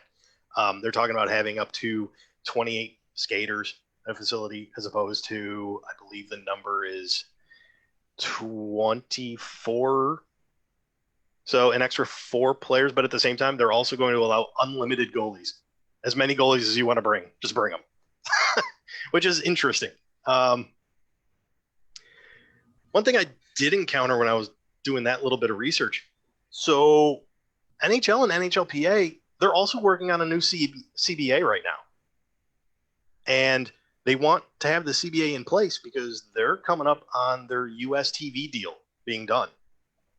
So in order to negotiate that, you want to have labor peace set in place for as long as you can. And this new CBA is actually taking COVID into account. They're factoring it in because NHL has I want to call it a 50-50 salary cap. It's not to go into too many details, but players have a percentage taken out of what their salary is supposed to be, held in escrow. And at the end of the 25%. That's what it's number I got was 9.5. They held out 25% a few months ago. Yes, They've been holding on to it specifically due to this situation. And so at the end of the year, when revenues come down, depending on the revenue split and how much the players are making, they either release the escrow or don't release the escrow and make up the difference to try to make that a 50-50 split between what the players are getting and what league revenue is. And some of the players, specifically LeBron James, has gotten so much paid ahead by so much that if the money is too much or they lose too much money, they say he may actually have to pay back the NBA approximately $14 million. And currently, I was reading earlier today that it is possible, the way things are going, that the NBA is going to lose approximately $1 billion. And in the CBA contracts, based upon players that are becoming free agents next year and entitled to max contracts, some of these players it cost them $14 or $15 million for the following year. Yeah. So could be a huge loss. They're looking at like over $40 million lost per team. Yeah, that's, like I said, we're in uncharted territory, and CBAs they don't do well in uncharted territory, which I think is why they actually opened up the discussions in the NHL. Their CBA was due to expire on 2022. And obviously, if you've got a salary cap that's based on revenue, this is going to be an issue for the next couple of years.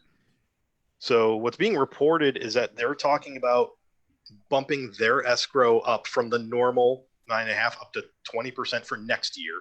Forget this season, for next season. And players would defer 10% of their salaries to be paid back to them over the next 2 years. In essence, at the owner's discretion.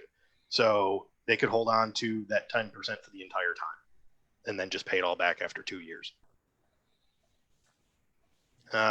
Salary cap would be artificially maintained where it is now, which is $81.5 million per season. That's for the next 2 seasons, and then increase it by $1 million to $82.5 million. And then after 3 years, under the new CBA, it would go back to the normal calculation based on revenue.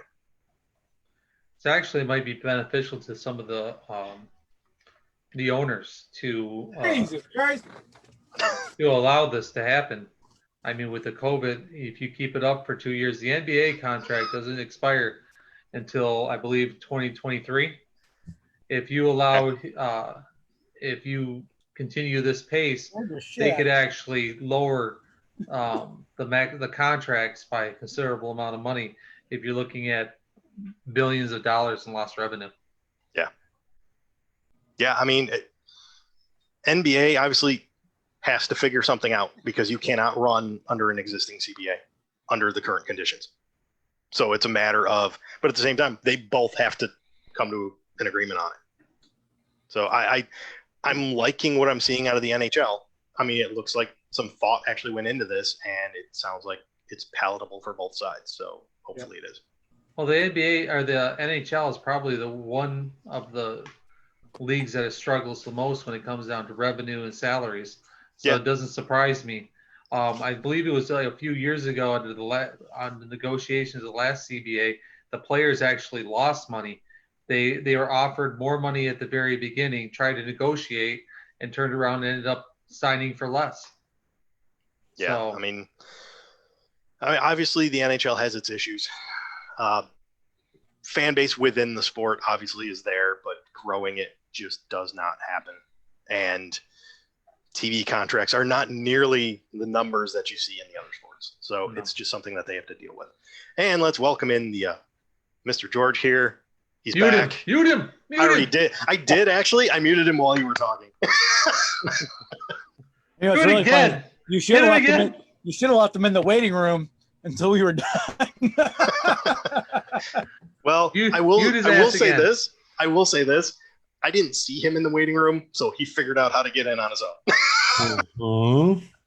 Yep, the master knows how to sneak in the back door. Hit him with another mute. I've done too. Yeah, that's open. I'm sorry, for you didn't want a commercial break? I'm sorry. We haven't even got to the main subject yet. That's perfect. That's actually the main subject's coming after the commercial. That's right. Oh, yay. See, me and Zolt were supposed to be stretching this out until George got on. That's right. See how it works? And all I had to do was let you guys have the Jason Garrett hour. All right. Yeah. We became the Dallas Cowboys yeah, we did. franchise radio station for about an hour, 45 minutes. I don't know how we got there, but we did. We rode that train for a while. Yeah, so I am here to turn around and give you guys the good old 5-minute commercial break, plus that trivia question. So if you guys want to, go right ahead, and I'll get this commercial. What's the trivia question? The one from last week. The one from last week that nobody answered still. I got it. No. Yeah, we know you know. Yes, we know you guessed it. All right, let's get the share screen. Zolt, you have to, on the share screen option, need you to go into the small arrow that's on the share screen and hit the allow others to share screen so that I can run the commercials. Oh, man. Dave is disqualified. Oh, he's got this. How about multiple participants can share simultaneously? Yes. Done. If he only knew how to work that computer right now. No. I don't even say it. I don't want it. He's got it. He's doing just fine. We're on break. Yep.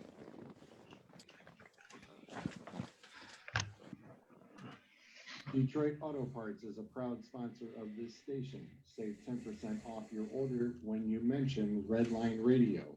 Serving 2 locations in Cleveland. The East Side, 480 East 200th Street. Phone number is 216-531-7373. And the West Side, 4941 Pearl Road. Phone number 216-398-7373. it is the home of the Detroit Auto Parts Studio. Helping Hands Moving Services. Phone numbers 216-682-6955. Ask for Dave or Jen and mention Redline Radio for 10% off your moving needs.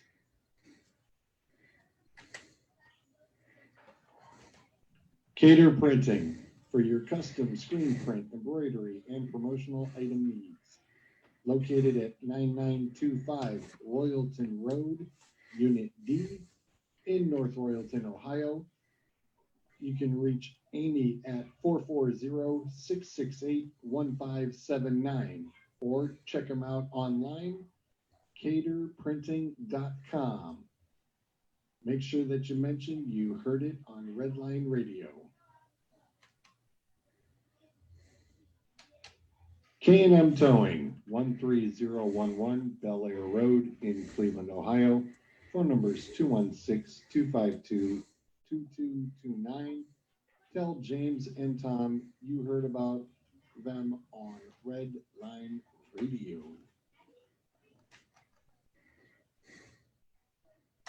Looking for that NASCAR diecast? Pit Road Diecast has a large selection available. Call Bill at 216-355-2347. Mention Redline Radio and get $5 off your purchase.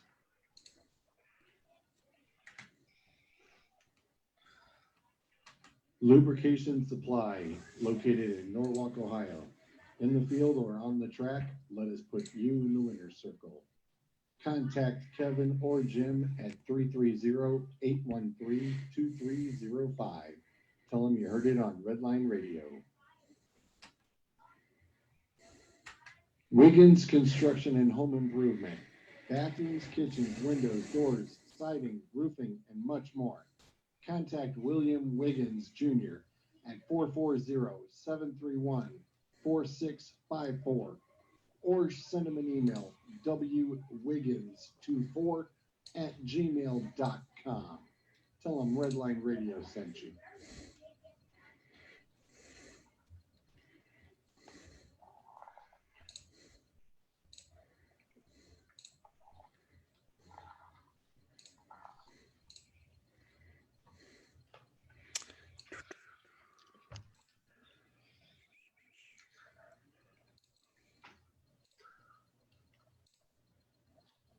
So is Zult still in charge?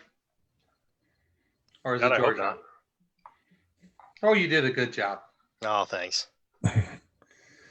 You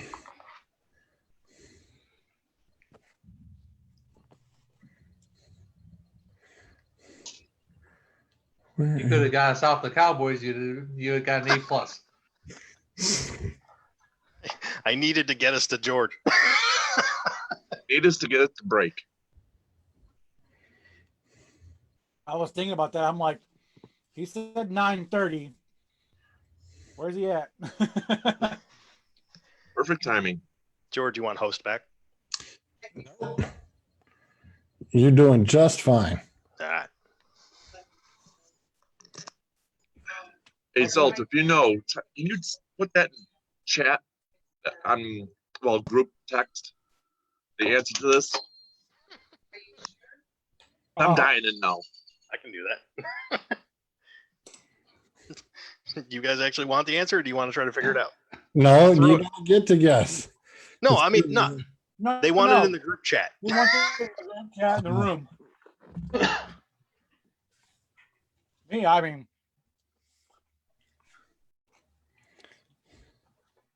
I only read it as George was speaking it. Like I said, this is for Dueling Aces shirt. There's a service that has been conducted for generations. The service is a rotation of 2 men. If one of the men should die, it's next man up on the list. And all of those who have served until their deaths. So if anybody can figure And that it's one sports out, related? yes, it is. Yes, Here, it all is. right. It's going in the chat, right? Or in our group chat is not going Yeah, on. the core. Yes. Mr. Zolt nailed it after the show last week, he called me and said, "Hey, is this?" Yes, it is. Oh, So really? yes, really, yeah. So Which means why it- Who knew? yep, it's I one of those. Yeah, I was gonna say Dave knew. It's a very good question. It really Wow. is a great question. Uh, So, you know, we will, basically keep this one going for as long as we can. Like I said, nobody guessed Len Wickwar, and it took almost 7-8 weeks for that one to get through. So, It took them that 7 was weeks to keep guessing. yeah. So that is our trivia question. And I'll leave it up for just a few more seconds. But yes, anybody who guesses, Zolt's not telling. I tried. No, I ain't telling nobody. Mary, no cheating. No. Yep. Sorry. We just can't do it. Can't do it. It is sports related though. Yes, it is. 100% sports related. So would not pull a fast one on anybody. Basically, we have to have, it's a sports show. We have to have sports questions. So, all right. I will let you gentlemen get back at it. Yes, Zolt, and I actually said that out loud too. Did you? Oh, yeah. Good point, Zolt. Yeah, but that's fine. Good point. Hey, I got a thing right now on the NFL. The Jordan Love was just signed his rookie contract, and for the first time in history, Jordan Love's contract is fully guaranteed. He's getting the whole thing. Wow. First time in NFL history, he's getting $12.5 million. And it's fully guaranteed. Yeah, that's a signing bonus. Rookie contracts are definitely getting restructured interestingly. All right. I will catch up with you guys on the flip side. But you're out of here? Oh, rude. Man, Wow. I thought he was around. What does he have to do Yeah, now? what the hell? I thought he was actually gonna Oh, throw I us thought he was some gonna one tell us season his wonders. players. sorry. All right. You know what? Fine. He's gonna leave. It's all good. You know what? Inmates Actually- can run the asylum. Love got a $6.6 million signing bonus, but the rest of his contract is also guaranteed at over $12 million. So Now, just to reinform us, Love was drafted by who? Packers. Green Bay. Mm-hmm. That was the let's piss off Aaron Rodgers pick. And now you just pissed him off even more. Yeah. He wants a weapon. We're gonna give him a replacement. Sounds like the Favre situation's happening all over again. Yeah. We will see. It turned out well the first time. Why not try it again? It did. It certainly worked for him. Got him a Super Bowl, didn't it? Hmm. Yes, they beat the Pittsburgh Steelers. Just got to throw that in there. All right. One season wonders. Yeah, George is going to leave. Fine. We're going to have no rules. Who wants to start? Whatever you start. Somebody whatever you already start tried to with, steal my whatever you shit. start with, Suds. that's Go the sport straight we're to going the to go. suds. You rat bastard tried to put it out on me. I got to jump in there before he does it again. What sport? Yeah, Football. pick the sport and let's go. Football? All right. NFL. Oh, I got some of those. Timmy Tebow. Yes. Timmy Tebow, the one-hit wonder. He was drafted by Mr. McDaniels out of the Steelers, or out of the Patriots, but he was drafted by the Denver Broncos with a number 1 pick, which people laughed at.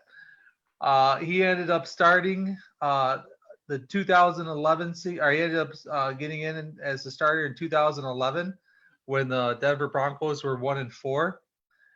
He rattled off several wins, including winning the AFC West title and beating the Pittsburgh Steelers for the first win in the playoffs since 2005.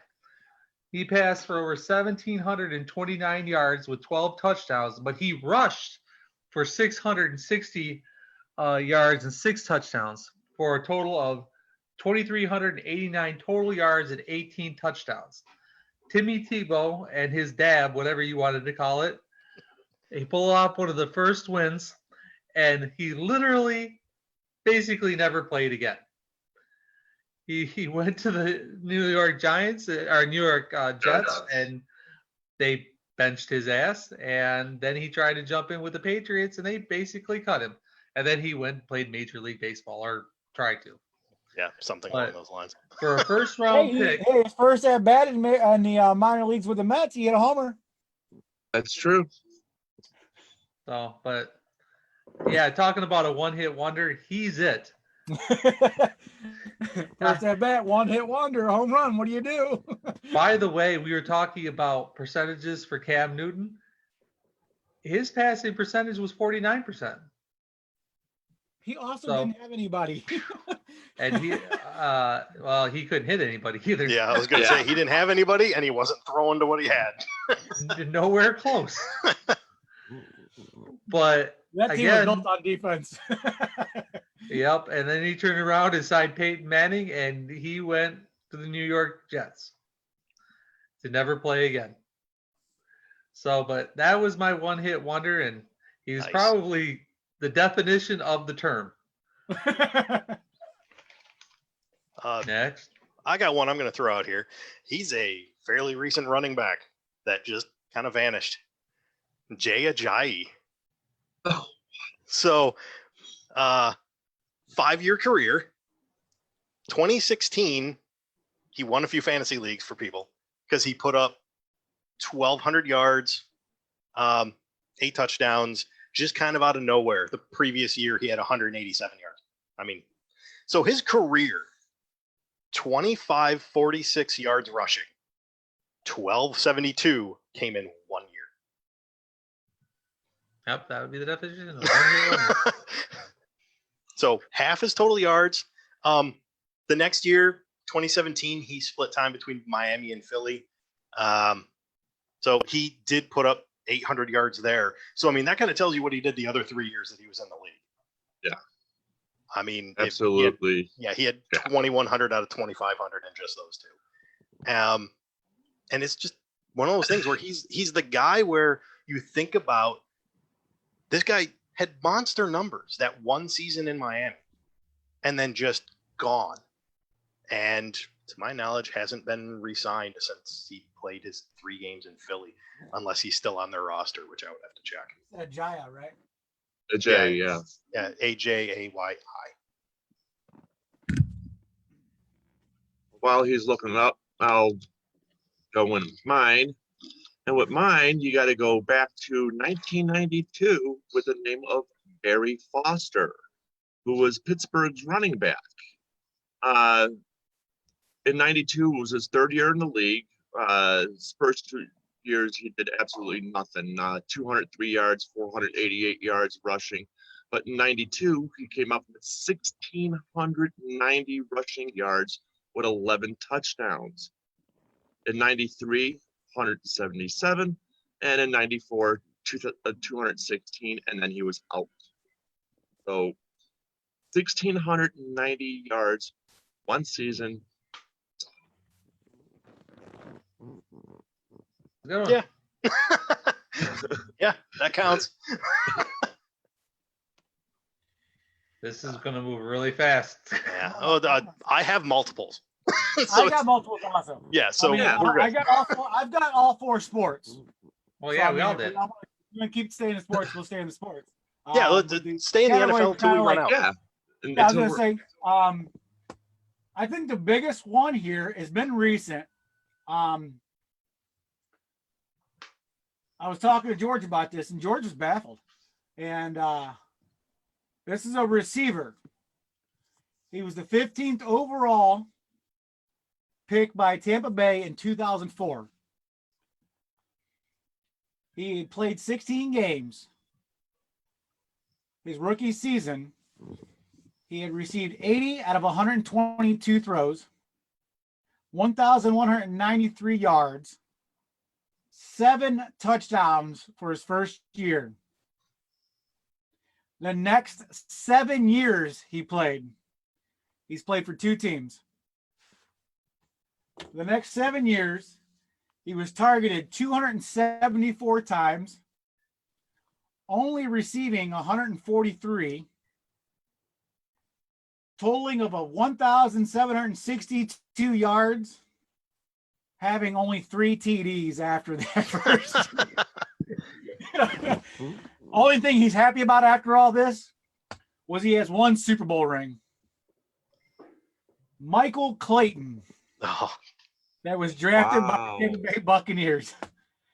And his Super Bowl ring is with the Giants beating out the Patriots in 2011. I was going through some players now. Look how I came across it. I'm like, wow. 1,193 yards in your first year, and then your next 7 years, you only get, I don't know, just shy of 1,800. The 1 year you almost, and you had more touchdowns your rookie year than you did your whole season. That's horrible. Wow. Yeah, that is interesting. Man, Feel I sorry seen for him. that. I was like, there had been, I can understand there were some injuries involved, but I couldn't find out what it was. But I was like, 7 years and you only had 3 TDs out of all that? Yeah. That sucks. I got another one I just want to throw out here. Let's go to the 08 Ravens. So think about this running back core of Willis McGahee, Ray Rice, and the guy I picked, LaRon McClain. Now LaRon McClain had more of a fullback role on the team, Yep. but in 08, playing with those other 2 guys back there, splitting time, he had 232 rushes for 900 yards, 902 yards, and 10 touchdowns. If I In his remember career- right, that year a bunch of them they kept on getting Yes. injured and knocked out of the game. So McCain was the only option at that point. I'm pretty sure he was the only one who stayed healthy. The others Yep. kept going out and coming back. But so his 902 with 10 for a career of 1,300 and 13 touchdowns. He scored 10 of his 13 in 08. Wow. And that's out of a 7-year career. Come on, Suds. I know there's another one. Okay, I do remember one, but you have to help me with his name. And I know the young gentleman, Mr. Zolt, probably will give you the answer to this question. He was and I don't want to call it, how do you put this? A one-game wonder that ended up getting signed millions and millions of dollars by Seattle after he put the ass kicking of a lifetime against the Detroit Lions on the last game. Yeah. What was the name of that quarterback? Someone help me out. Hang on, 'cause hang on. he beat the living breaks off Detroit. Matt Flynn? Yes, Matt Flynn. Not a one game. I don't call it one season wonder, but a 1 game wonder that ended up getting him paid like an ungodly amount of money. And the dude has never played since. He went into preseason with Seattle. They drafted Wilson, and it was a wrap for him. He never stepped foot on the football field again. And it wasn't one season. It was a 1 game One wonder. game. Yeah. And it That was got him millions. That was in 2011 was his last season with Green Bay. 2012 he was with Seattle. 2013 he was with 3 teams. And that tells you a lot right there. He was with Buffalo, Green Bay, and Oakland. And I was since going to say Green Bay. Yeah, that's the time when Rodgers went down for a couple games. And with 1 game wonders in mind, what about that running back for the New England Patriots who showed up and rushed for like 200 and something yards, was going to be like the next big thing, and then his alarm wouldn't Oh, go the off, Whitehead? so he was late. Huh? You talking about Whitehead? No, it was a running back for the Patriots. He came in, rushed for over 200 yards in one game, and the following week, his alarm didn't go off, and he was late for practice, and they ended up cutting his ass, and he never played again. I can't remember the dude's name because he literally was gone. They're like, "Yep, bye." I gotta look him. Yeah, that's exactly what I'm looking for right now. Yep.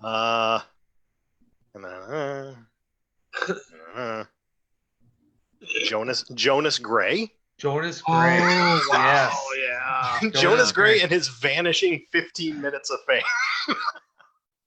Jonas Gray. Yes. Wow. Wow. Yeah, New that was, England, Jacksonville, Miami. Total of 16 games he's played.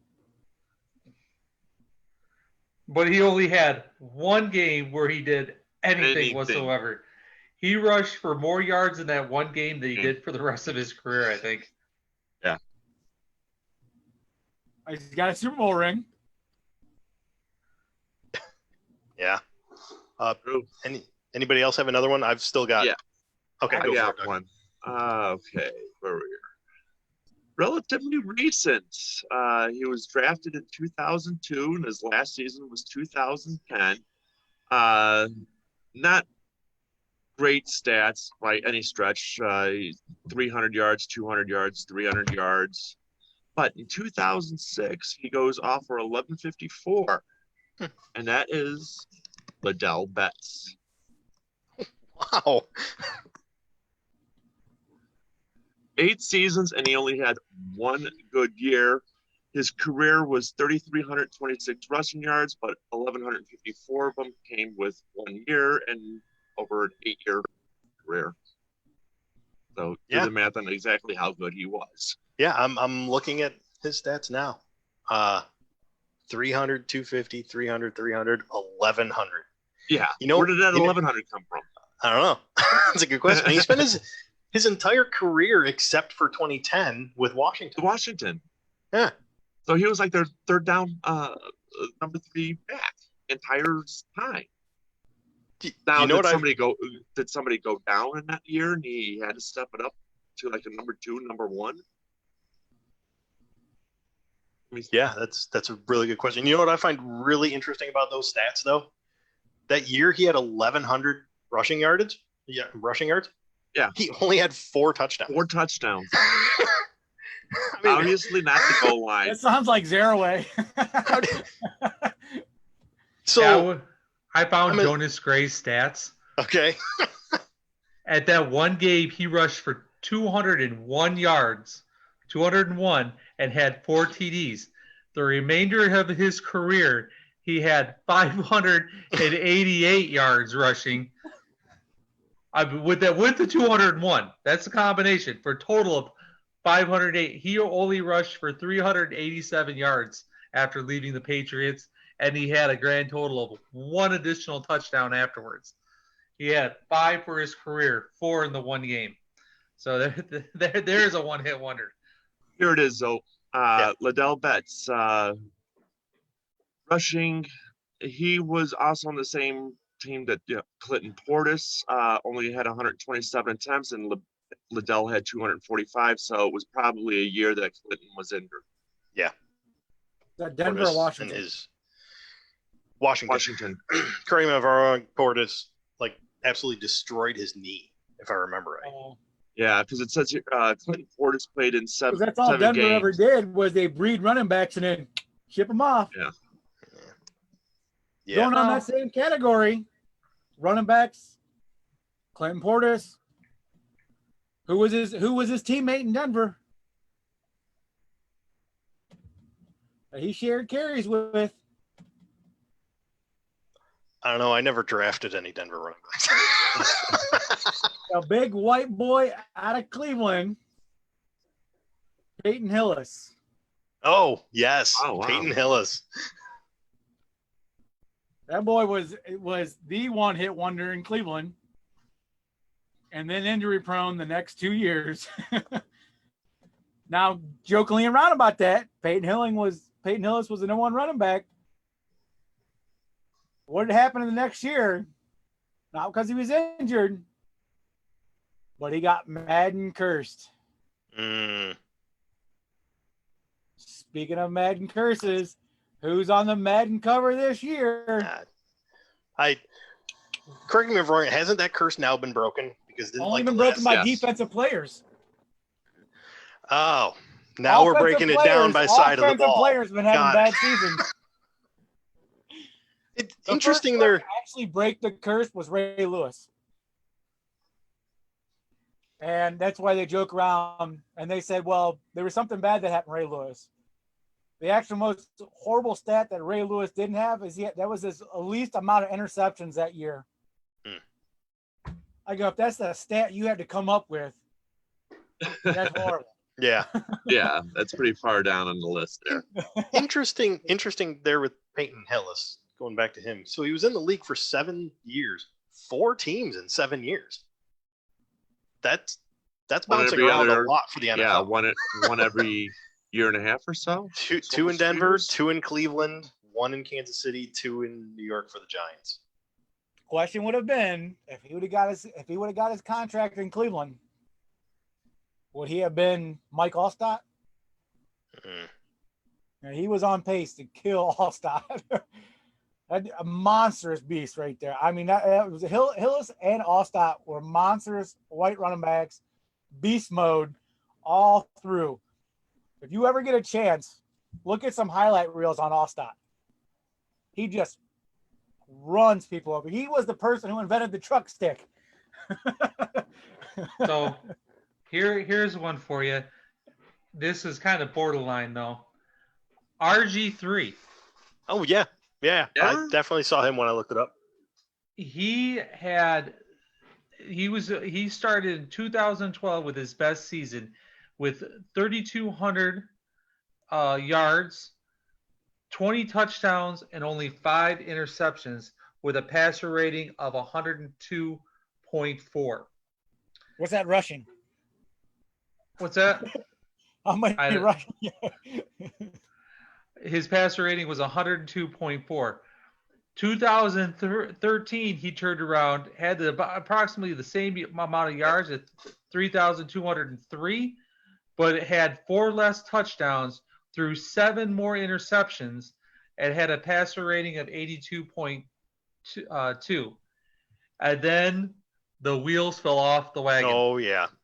Wow. The following year with Washington, huh? That's what happens when you get hit out of bounds a lot. Yeah, in 2014, he went down to 1,694 with 4 TDs and 6 interceptions. And then he has yet to break 1,000 yards since. I don't know what that was, though. All of a sudden, I got music. Thought I had my own introduction. Let's keep it below a few seconds there. It's no copyright.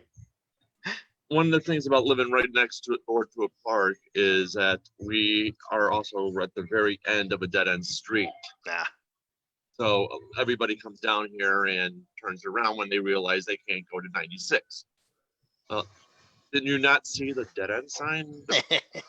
Nope. Lock up? It wasn't on the test, remember? So I got a good one. Okay. I got a good one. Drafted in 08 by Houston. In 08, as a rookie, 1,282 yards rushing, 9 touchdowns.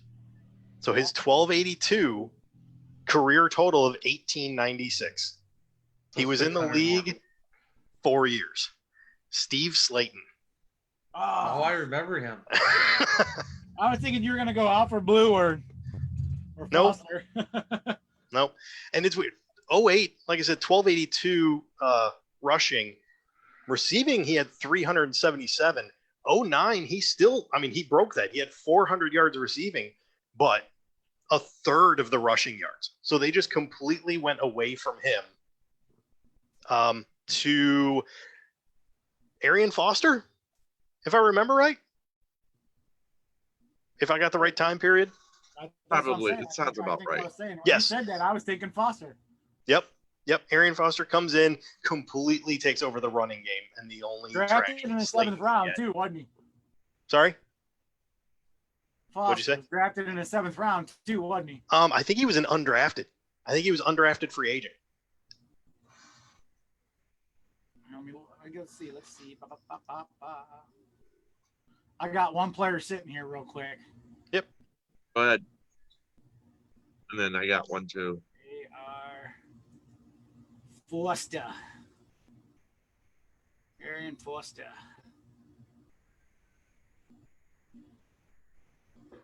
Out of Tennessee.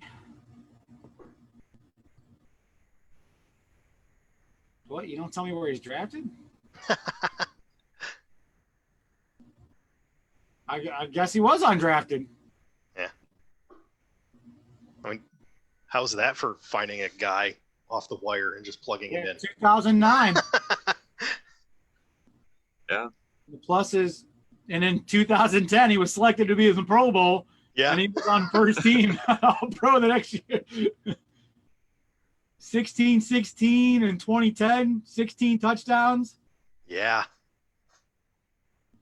It monster years. Yeah. So I'm going to take a Cleveland Browns shot. Ooh. Ooh. Hold that thought before you do that, because I don't know if you're going to say the same thing I'm going to say. No. This guy came from Thug U. Yes, he's on my Okay. he's on my roster. He's one of my draft he's on his criminal roster. Okay, let's go. He's got to be mine. The dude has spent more time suspended. Was he one-hit wonder for Cleveland? Yes, he's been Sure, that was suspended a more than one-hit he's. wonder for his dad too, because he was supposed to be just like his dad, but apparently he fell off the horse. I'm sorry. Oh no, not the same guy. I was gonna say- motorcycle. No, you're talking Oh, Winslow. so there's two Cleveland players like that? Big Kellen Winslow. Yeah. Jr. He's currently serving time for raping old women. Yeah. Yeah, he is. No, but that's not where I was going.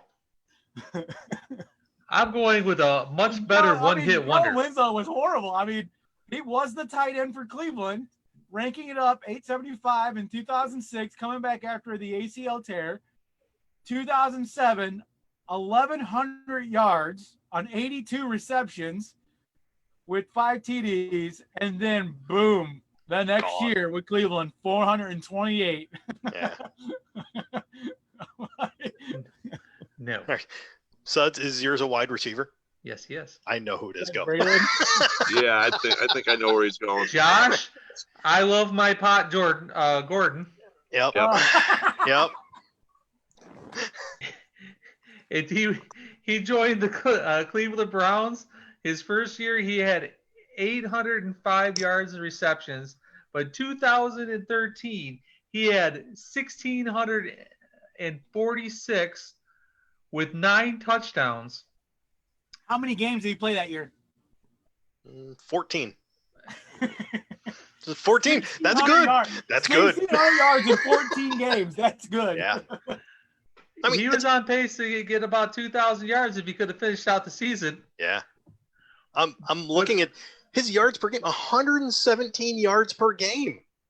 He was killing He it. was a stud. He was a legit stud. He had and then the wheels came off then- the then bus. not They so went much. round and round. The following year, And- 303, 300 going in order, 303, 335.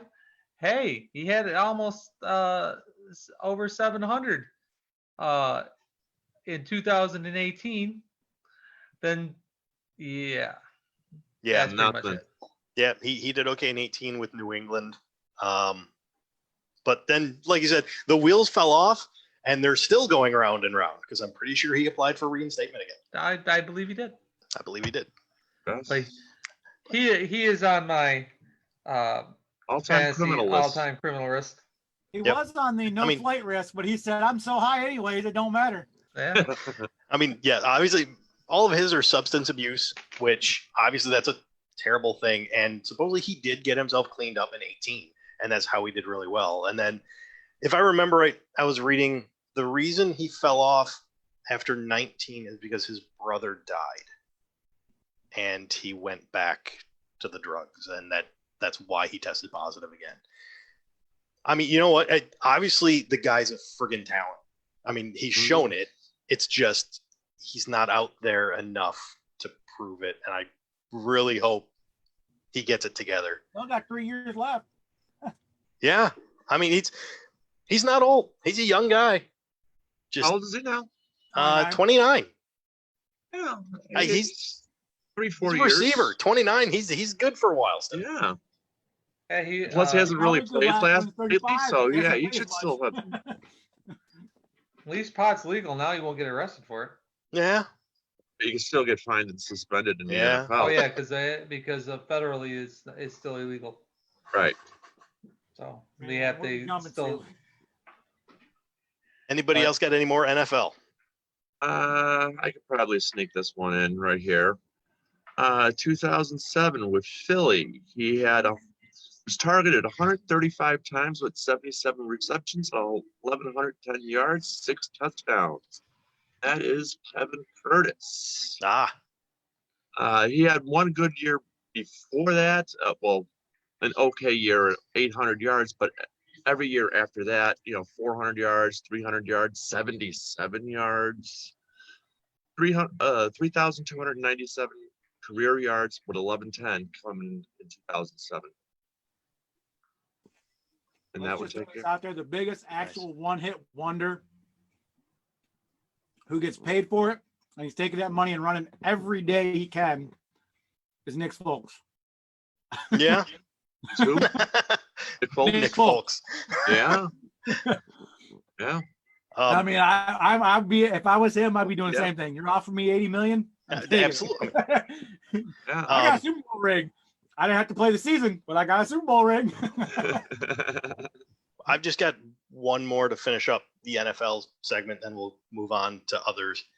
But not so much a guy who had 1 year and then fell off the map completely. I mean, he had quite a long career. He had a 12-year career, and the one hit came about 8 seasons in. So Little 2/3. about. Yeah. So drafted by San Francisco, went to Washington, Chicago, and his 4th team for Denver, 1,400 receiving yards and 11 touchdowns. To that point, his biggest total was 733. Oh. And most of his years were 300 or less. And that's Brandon Lloyd. Wow. He had 1 year of 1,400 yards, 11 touchdowns. The next year in 2011, 966 and 5. And that's with 2 The year they teams. thought he was going to do well with Brady, too. Yeah, exactly. Yep. It was just an interesting find because he literally peaked in 2010 after 8 years in the league. And then he didn't just vanish because he just kind of reverted back to the wide receiver that he had been. Yeah. That's He nice. peaked. Hopefully he got his money. Sometimes that's all it takes. It might take you a while to get there, but once you get there, give me my money, and if I decline, I decline. I'm getting old. What do you expect? Yeah. Well, Yep. here's one for you. Now, he had a few good seasons, but he peaked in 2014 with over 1,800 yards rushing and 13 touchdowns. Now, the season before, he had 1,100, and in 2016, he had 1,200, but all the other was 896, 664, 702, and 659. And he was supposed to be the next big thing, but the Dallas Cowboys cut him, actually, or traded him, refused to franchise tag him and refused to pay him. That'd be DeMarco Murray. Oh, wow. Nice. Oh. Yeah. He had his big season came in 2014 at 1845 and 13 touchdowns. Afterwards, he in 2 other seasons where he broke 1,000. Other than that, but his one hit wonder was in 2014 with his big season. Yeah. Marco Murray, yeah. I He remember never that. came close to 13 touchdowns again. Never hitting double digits, only getting up to 9 at one point in time, or 2 times, but Yeah. no, only 9. No, that's a really good one. Yeah, I like that. All right, last call for NFL. Good. Okay, last thing for NFL, I just want to point out, I named 4 guys. They all have one thing in common: Steve Slayton, Brandon Lloyd, Jay Ajayi, and Laron McClain. I have fantasy history with all of them. So you fell like, into the trap. That rat bastard. You Put him on fell blast. into the trap. And moving on. All I'm right. with you on McCain too. I remember Oh, drafting, my picking his Lord. ass because everybody else was getting hurt. It was- So I'm like, I'm gonna pick up this dude. And every other time he'd be like, oh, look at all the points he scored. Then the following week didn't do a goddamn thing. Well, that was the thing. Everybody else kept getting hurt, and he was a touchdown machine. And You- give him. He within was getting the 5-yard touchdowns, and then nothing. I was gonna say those 10 touchdowns. How many of those were 5 yards? Oh, Yeah. yeah. That was his thing. All right, Suds, pick the next sport. Okay, let's go with one I want to talk about, but I don't like anybody else. NBA. All right. Kind of figured you. NBA. Yeah. NBA. Let's see if NBA. anybody else can come up with the same player. Linsanity. Yeah. Oh, yeah. I saw that Jared? and I'm like, no, that's going to be too obvious. You know, There I'll it see if I can is. find somebody else. You know, I was just talking to George about this. I was like, you know, the sad part is we only know of the one good year, but he actually didn't just have one good year. He actually had 2 back-to-back good years. Actually, he only had one super good year. He Yeah. was averaging over 26 points a game when he before the return of Carmelo Anthony and then getting injured. He brought the Knicks back into the playoff picture on the verge of the playoffs before he got injured. He had in his first 5 starts, he had scored 136 points, winning 7 in a row and averaging 26.8 points per game for his first 6 starts. And then the wheels on the bus fell right off. He got injured. He's a part that cracked me up because in the 2012-13 season, he scored 1,095 points, 497 assists, and 137 steals. He's not a bad player, but you couldn't beat that one season. He was crushing it. Yeah. He was that for the 25 odd starts that he played, 30 something games that he played in, he was unstoppable and was a beast. Carmelo Anthony came and kicked him to the curb. Didn't like the guy, and he never recovered. Didn't do from it it. once, did it twice. Yep. Because everybody was talking about Linsanity and everybody was on that dude. And the diva himself, Carmelo Anthony, who basically hasn't been able to get back in the NBA ever since. After leaving New York, people got tired of his shit and got rid of him. But Linsanity is a true one-hit wonder. Yeah. And that was my pick. And I'm looking at, it looks like 9 years in the league, 8 different teams. Yep. And now plays for China. He's playing Chinese Yeah, best. here's the joke about it is when he was in New York, he had the number 7. Carmelo wanted the number 7, and Lynn said he wasn't giving it up. So the joke about it, after that season, Lynn was gone, went to Houston. Got the number 7. He has a number 7 on in Houston. Later on that season, Houston then traded for Carmelo Anthony who wanted the number 7, and he said he was not giving it up. I wouldn't either, that little prick. All he did. So Carmelo wore the number 17. It's ironically, like we were just saying, how Carmelo couldn't play with them in New York. He goes to Houston and does almost the same thing he does in New York. He just wasn't as popular because of James Harden.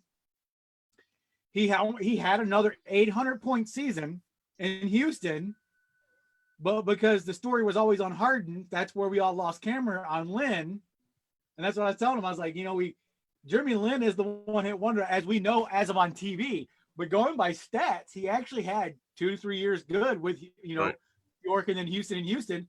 And when Anthony comes into Houston, we lost Jeremy Lin again. Well, when the thing about it is he never reached the pinnacle as he did in New York. He never had the 26 the way he did, and the way he controlling the game. He still was a good player. He still did a good season. So he had to take the ball. And he ran with it. Yeah. The other joke is that while Jeremy Lin was playing for New York, the fans that were sitting in the front row actually paid more money for the seats that they were sitting in than he was making by the game. Do you know what college he's out of? I believe it's Harvard.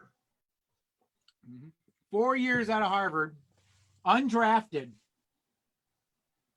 Yeah, he's a He smart has a man. degree. I forget what the degree was. And do something about law or something like that. I forget what it was. He has a 4-year degree out of Harvard, and he turned down his degree to go play basketball. He said he wanted to play basketball. Well, and I feel that there seems to be an issue talking about someone who's untapped potential when it comes down to the union and negotiations and brains wise. Why this guy sits off to the side while the union reps and representatives, half of them are barely high school graduates. And you got someone with a 4-year Harvard degree sitting there, and you're not using him in your union negotiations and contracts and things like this. This is one of the smartest men in the NBA, and to let him sit there and not give him not tap his potential contract wise. I mean, the president of the union currently believes the world is flat in Kyrie Irving. So you got this dude leading the charge, and a 4-year degree Harvard student is sitting on the sidelines not doing anything. It doesn't make any sense. Okay, who's up next? All right. Everybody's pick. I know I did, motherfucker. I'll just throw one out there. So the guy I found currently playing for Orlando, drafted in 2013, 11th overall by Philadelphia. In his debut game, 22 points, 12 assists, 7 rebounds, and 9 steals. So Michael Carter Williams averaged 16.7 points per game in his rookie season. His points per game in each season following. So he went from 16.7, 14.6, 11.5, 6.6, 4.6, 4.8. He's a point guard, shooting guard, known to be a scorer. His career field goal percentage is 40%. Wrong position, wrong sport, wrong everything. I came in like gangbusters and then just fell off. Well, right off. Although he's still in the league. So he's Got to be that. doing something. He's got it.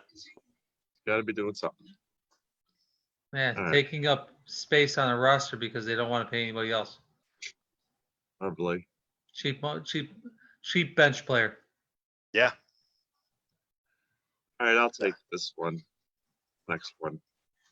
This comes in at going back to the 1970 to 71 season with Buffalo, believe it or not.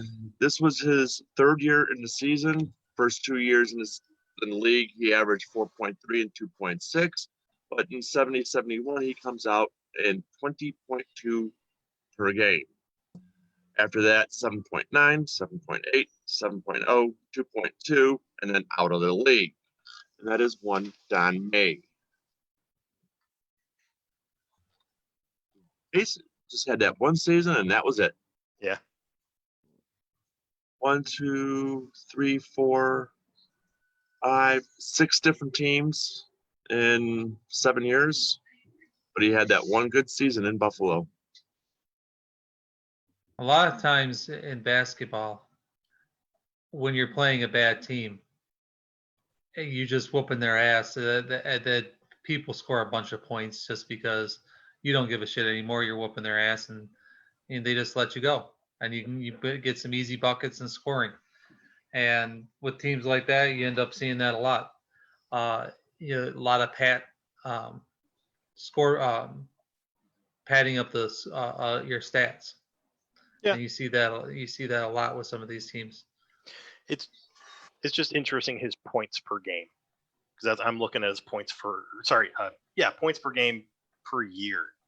4, 2, 20, Yeah. 7, 4. Yeah. But you also look at how many games did he actually play in? Yeah, that one year, I mean, he played 76 games as opposed to 48 and 37. I mean, it could be Still. considerable. Still, yeah. Well, and then You get injuries and things like Right. that. But that next season, he went from 76 games to 75 games, and he went from 20.2 points per game to 7.9. So, Same amount of games, and he just he just Man, you never know production what's dropped. around you. Either you got better or got worse. Absolutely. I'm going to give you a stat that I find this very interesting and laughable so much. Uh-oh. This guy only played literally 3 years, a total of 2,028 minutes. His first year was his second year. He is 100% on the field goals by the 2 points. His average distance on the field goals making is 2.7 feet.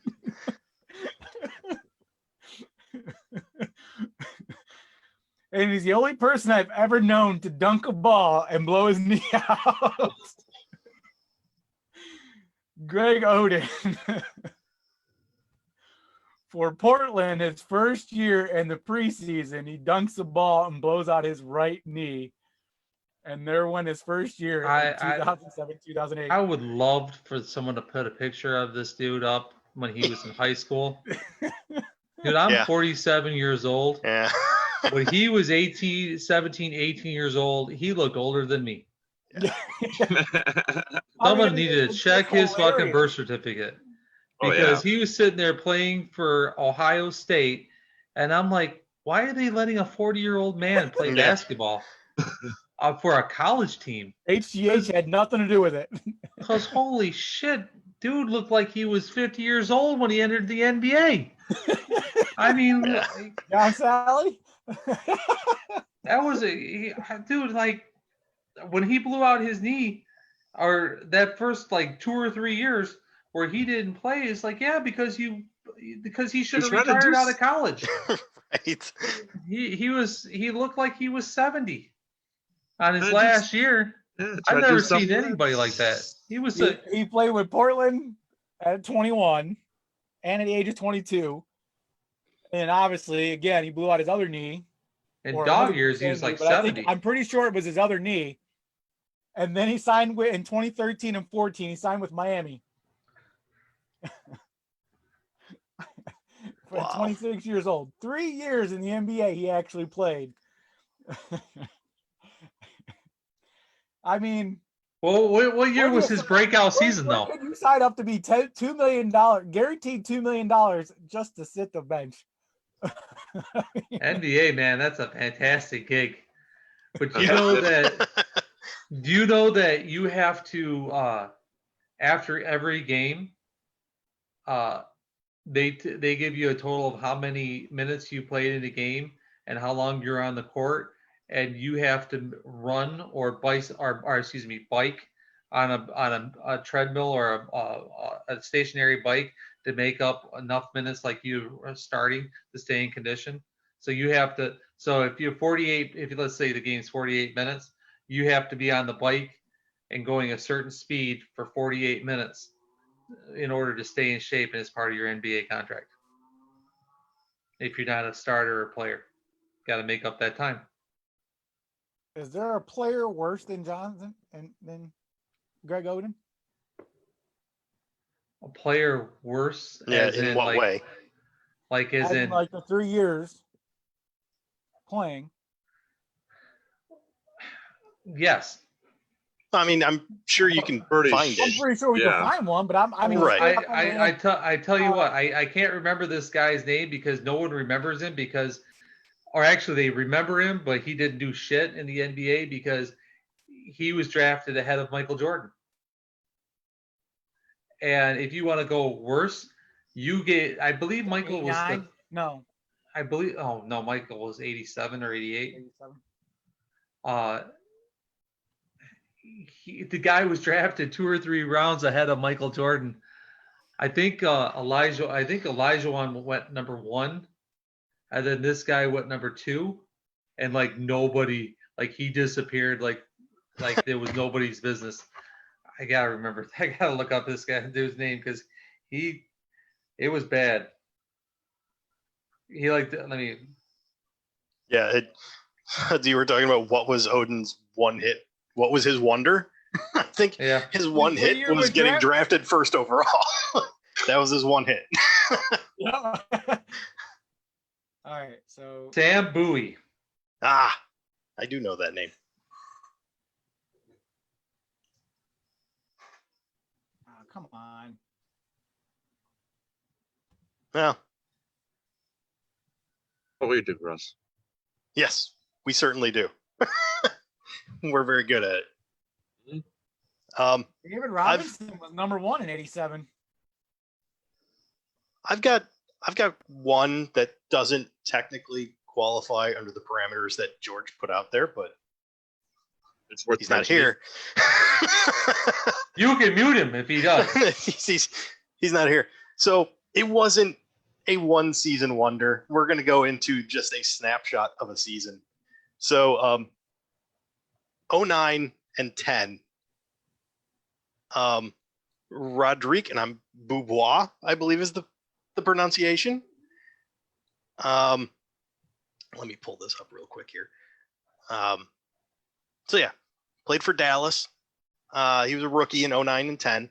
So through 56 games at that point, he had averaged 12 and a half minutes per game. In March, his minutes jumped to 18.7, and he suddenly started averaging 13.4 points a game. He was shooting 46% from 3-point. And that includes a game on March 27th against Golden State when he scored 40. At one point, I believe it was Mark Cuban came out and said that he was in essence untradeable. So I believe the rest of the season, he averaged 4.8 points a game, and he was out of the league in 4 years. So literally that March, he just went off and then Nothing. vanished. That'd be a one-hit wonder for sure. That was very much a one hit, except instead of a season, that was just March. He had Sam a great Bowie was March. drafted in 1984. That's when Michael was drafted. 84. Yeah. Yep. Yeah, Sam Bowie averaged 10 points per game for his career. Plagued with injuries.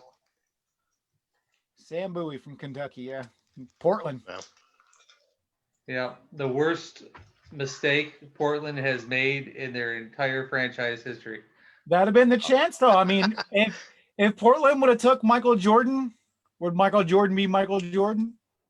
Well, if you go back and look who ended up being on the Portland Trailblazers at that point in time, or in the near future, yes. Clyde I DeGla- wasn't alive. I'm just saying, I wasn't alive. You can go I was fuck just a off. swimmer. Just saying. I was just, He I was would have just been a tiny swimmer. he would have been You- Michael Jordan on any team. Well, you also had, remember, there was Clyde the Glide Drexler, who was also on Portland at that particular time. They also had a great point guard. What was his name? Clemens? I don't think I pronounced that right. Was also on there. They actually went. They were battling back and forth in the Western Conference for years. They could never get past the Lakers. And That would have put him over the top if they would have drafted Jordan. yeah, they would have dominated with Yeah. Clyde and Michael. Oh 1 God, and yeah. 2. There was back then you didn't have the 3 superstars, but Portland was battling for the Western Conference championships off and on in the 80s and 90s for a long time. Yep. Clyde ended up switching teams and going over to the Rockets. I believe he with Charles Barkley during the time I believe Michael was retired. But yeah, they would have been a dominant team with him and Clyde Drexler. Yeah, that certainly would have Definitely. been something to see. Because Chicago basically built up from nothing. You know, there was Jordan and Pippen and really nobody else. And, you know, they had to build around them, and it took them a few years to do it. You know, that Portland, that was already there. Any more NBA? I got one. Okay. You pull it up here. Kind of recently, 2004, 2005. He was drafted in 2001, so it was 4th year into the league. Did basically nothing first few years. 3.7 average, 3.3, 7.8. But in 2004, 2005, he played 74 games and averaged 16.4 games. Next year after that, 75 games, 13.4. Then an injury in 2006, and he never recovered after that. 7.6, 7.8, 5.3, 0, 2.9, and then done. So that one good year of 2004, 2005 with the Clippers, and it's Bobby Simmons.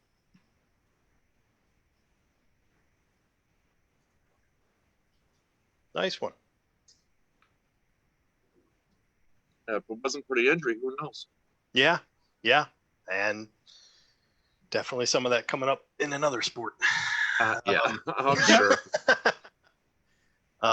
So speaking of which, last call for basketball. Anybody? Hold on. All right. I think we're going to move on to Major League Baseball. I figure that'll take up the majority of the time. I will still hit the NHL, but I mean, I've got a handful, and you I was gonna say, I think you and I are probably the only ones got hate. I was going to say, wait, you guys have heard me talk enough about the I NHL. did my homework. So Doesn't count. let's. I can't pronounce this dude's name, but I looked him up. Oh, I bet he's got the same guy I do. Does it start with a J? No, it's got a B, but the next letter is a J. Oh, nice. Fucking Okay. got 8 letters in his last name and only 2 vowels. Like, what the fuck? It happens. I'm like, what the hell is that? All right. What are we doing? Are we doing baseball? Yeah, we're going to Let's go baseball. First and foremost, I want to wish everybody a happy Bobby Bonilla Day. Apparently, They're that's still a paying thing. his ass, aren't they? Yes, they are. 1.9 million every year on this day. Yes, 1.9 every year until 2035. On July 1st, he gets paid $1.9 million. Can you imagine if there were games being played on today, they were able to pay him easily? They could pay him in cash. And keep in mind, this is the Mets paying him. He has not played for the Mets since 1999. And some people get a good. That's a good contract, man. That was a buyout of a contract. They agreed to pay him, and instead of paying him the $5.9 million at the time, the Mets agreed to make annual payments of 1.2 for 25 years, including a negotiated 8% interest rate. I'm in the wrong 25 million. I told you, where do we sign up? It's like being a Browns coach. You just take the bare minimum of $1.5–2 million to be a head coach in the Browns. Just sign your 4-year deal and you're fired in 6 games. You don't have to care about that you're a head coach. You're just gonna be like, I don't care. I'm still getting paid the next $1 million for the next 4 years.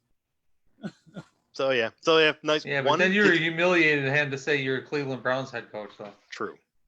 I'll take that humiliation. I'm gonna laugh all the way to the bank too. Here's the thing, though. I may be humiliated being a Browns head coach, but I'm gonna look at you and be like, I'm doing nothing and making $1.1 million. What are you doing? That's true. Well, you are getting your ass kicked on a weekly basis. No, Freddie Kitchens just sitting at home. At least for those few games, you're getting your ass kicked.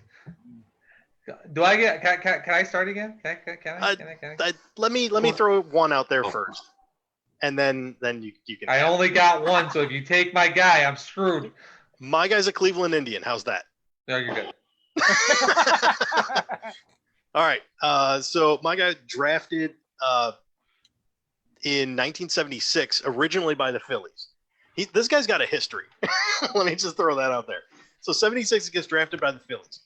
Quits baseball in 77 because he got into a fight with management in Philly.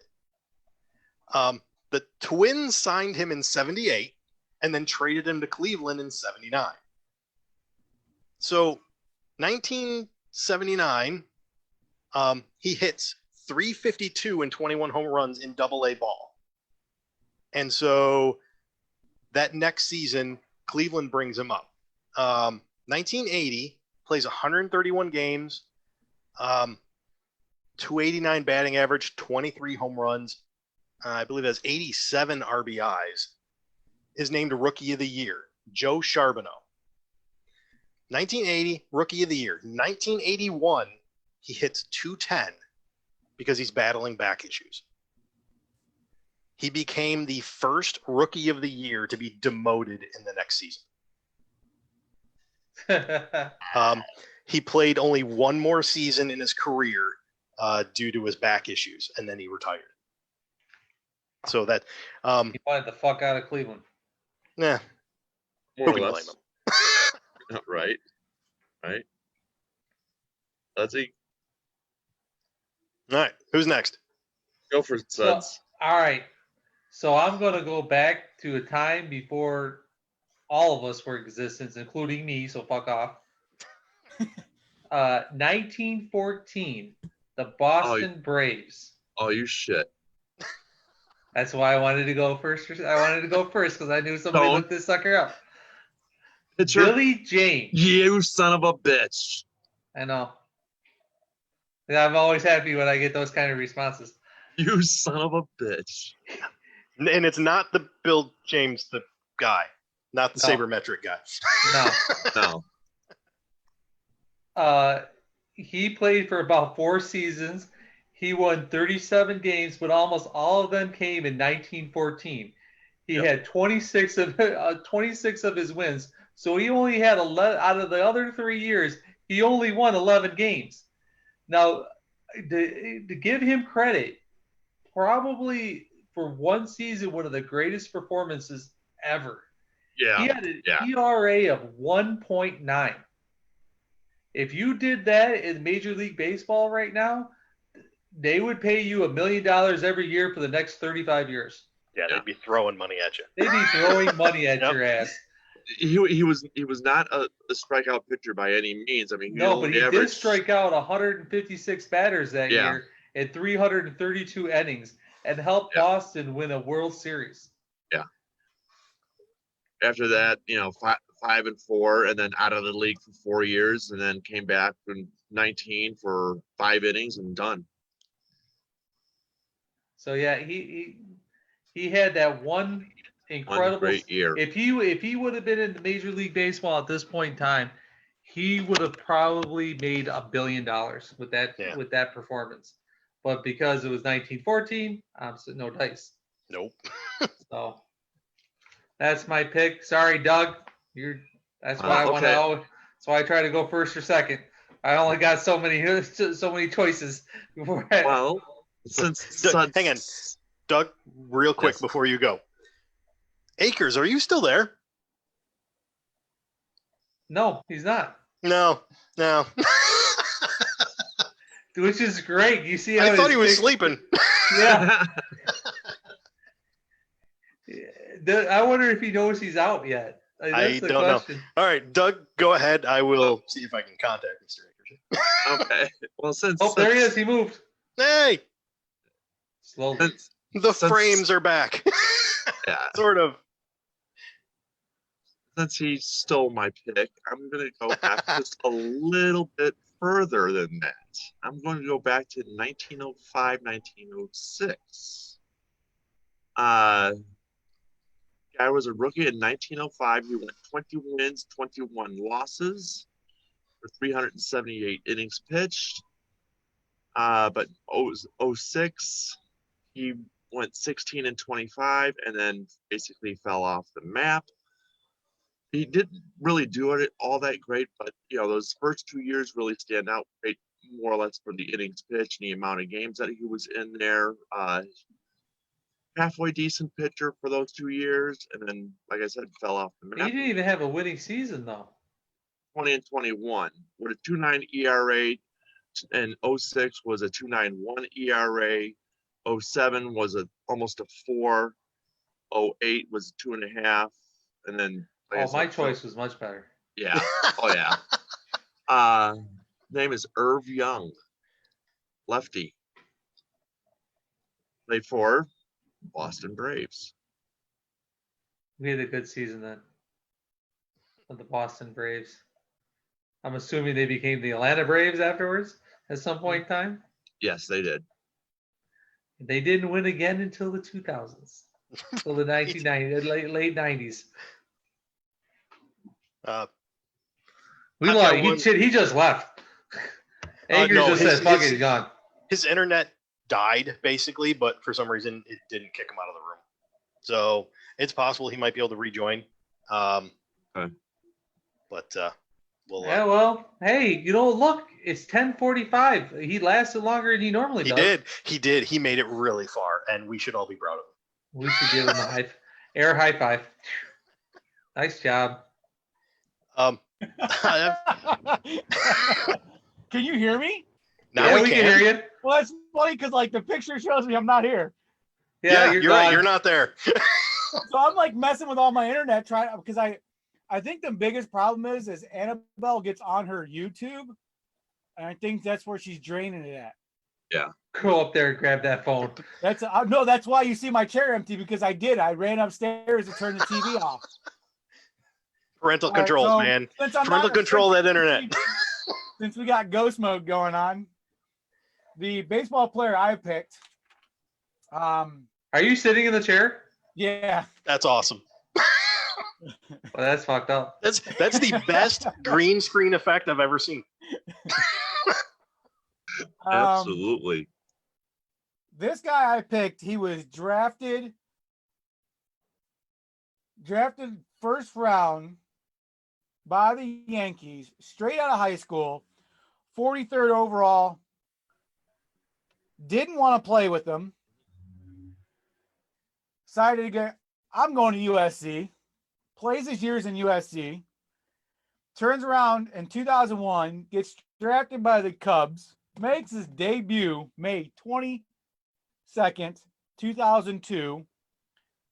He has 19 starts, 1 complete game, 147 strikeouts. He went 6 for 6. The next year in 2003, he was an all-star. He went 18 for 6, 30 game starts, 3 complete games, 1 shutout, 245 strikes. Mark Pryor. Oh, yeah, that's a name I haven't heard in a He while. didn't see double-digit wins till 3 years later. And he was not the same because of all those surgeries. Yep. And you could downhill after that. you could thank good old Dusty Baker for ruining him and Kerry Wood. Between the two of them, they had what 10 surgeries on their arm alone. Oh, I don't like the way that they're throwing. Let's change it. That's the way that they've been winning I said before. a slider. I said, throw that slider in there. Yeah. Well, Mark Pryor went from almost a complete overarm to like a 3/4, and when he went to there, that's when he started having a lot of shoulder problems, and that's when they operated on his shoulder, started having problems on there, changed the angle again. Now he started having elbow problems. Almost same thing like what happened with Kerry Wood. Dusty Baker says that I'm going to change the way they pitch to both of them and just completely ruin them. The only thing good about Kerry was you got 1 win out of him every year, and that was opening day. Yep. And I told George several times, I'm like, if Dusty Baker's a manager of your team, you will never win a World Series because he destroys pitchers. Yep. What happened in Washington? He gets let go, and what, 2 years later or a year and a half later, they win the World Series. Gee. Shocker. Well, at the same time, doing this research, when you go back into the early days of baseball, you find a lot of one-season wonders because they literally pitched their arm off, Yeah. Yep. and that was it. 3 Well, days when you rest, look- that's all you got. And I mean, Yeah. 3 days. Mhm. Yeah. If you had a day off, there was only 2 pitchers. Yeah. 2, maybe 3 on a decent sized team, like maybe the Yankees or something like that, who could afford that third pitcher. Yeah. 2 pitchers usually, and you'll see them go or start 40 games, 45 games, 50 games almost, and no one came in to relieve them either. Yeah, that was it. You're there. You're the guy. You're the guy. If you run 350 innings, you run 350 innings. Speaking of the guy out there, and he's staying out there, I've got one which was, I don't even want to say it was a 1-game wonder. It's a pretty damn wondrous game, though. So back in 1962, starting pitcher Tom Chaney for the Washington Senators. Oh, wow. 27 years old. He was on his 3rd team in 6 years. When he started that game, he only had, at 27, 40 career starts at that point. So this is not a guy that you're throwing out there expecting the world out of. He goes into that game against Baltimore on September 12th, throws a complete game, and by complete game, I mean 16 innings. Ooh. 16 innings, 1 earned run, 4 walks, 21 strikeouts. Holy sh! He threw 228 pitches. Yeah, that's And that- pretty damn good. No shit. When I pitched, I was a reliever. My arm started hurting after like 40. I'm not used to that. Starters today, what, 120, 130 at most? A lot of them are 80, 90 pitch counts. Yeah. To throw 200. There's a reason why he didn't play after that. Yeah. 6 wonder- innings, 7 innings max? I wonder if Akers moved one of these posters at the back, whether or not it showed up. Probably not. No, it's completely frozen on that one frame. Yes. Like, you can't, I'm telling you right now, like, you can't see Annabelle. That's Now weird. watch, all of a sudden the video will catch up and we'll I know. just I see was it waiting. I was at a waiting million for like miles the an hour. pop in for Yeah. me, like staring right here. That's why I was like, I'm looking back at the screens, and I'm like, okay, I guess I'm not coming in. And then when I said something, I seen you stop and look at the camera, and you're like, did I just hear Akers? That's why I said, can you hear me? All right. Anybody else got any more baseball they want to throw out? Nope. No? All right. Baseball's gone. All right. 10-minute warning. We got hockey. Good old NHL. I'm not going to go first. So whoever wants to go first. feel Okay. free. So All right, someone so for go ahead and try to say your guy. Scott. Okay. Was- That's good. Yeah, after that it's all downhill. Bajungstad. Spell it. BJUGSTAD. I believe it's like Bugstad. Gustad, yeah. Okay, do we're not gonna sit call back him in the Juggy. waiting room, just That's wait. fine. We're gonna call him Jugs. That's it. So Jugs played for the No Stars in 1985. He scored 43 goals and 76 points. 5 years later, he had a total of 76 goals, which means he only scored 33 goals for the rest of his career. That's what I got. Nice. Because NHL hockey is soccer on ice for me. So Yeah. No, I mean, don't get me wrong. A 40-goal season and But then then you- nothing else above 11. 5 years later, you only get 33 more goals. Yeah. Now I will say this though. I mean, I'm like, so that 43-goal season. Yeah, he played 80 games, and everything after that, he never played more than 39 in a season. And wow, that guy's got an injury record. Either that, or it was just being sent down constantly. Yeah, that's a great one. Wow, I mean, that's just a 76-point season, and then just What team was he playing for again? Was The it Minnesota North North Stars. Seriously? I thought you said you were done at 10:30. I never said 10:30. You said you got kicked off at 10:30. No, I didn't. Yes, you did. Mute yourself. Yeah. Look, you messed the internet up so bad. I'm not even in the chair. Nobody wants to fucking see you. Okay. Well, we can hear you. Not anymore. You can't. We can see the mute though. Yes. It's Well, weird. he's muted. Oh, there's gonna be a fight. We need to go back. That's better than what we're talking about. Why did you take the top off my? Oh, go no, mute. Nope. There might be here Not in a doing second. They did buy Not doing they did buy multiple guns here. We might want to keep them on mute. All right, Doug, you got one? Yes, I do. All right. We're going to go back to the 1992 season. This guy played 13 years with only one good year. He had 6 teams, played for 6 teams. That is Joe Juno, who had 102 points in 1992-93 with Boston, and then never sniffed anywhere close to 100 after that.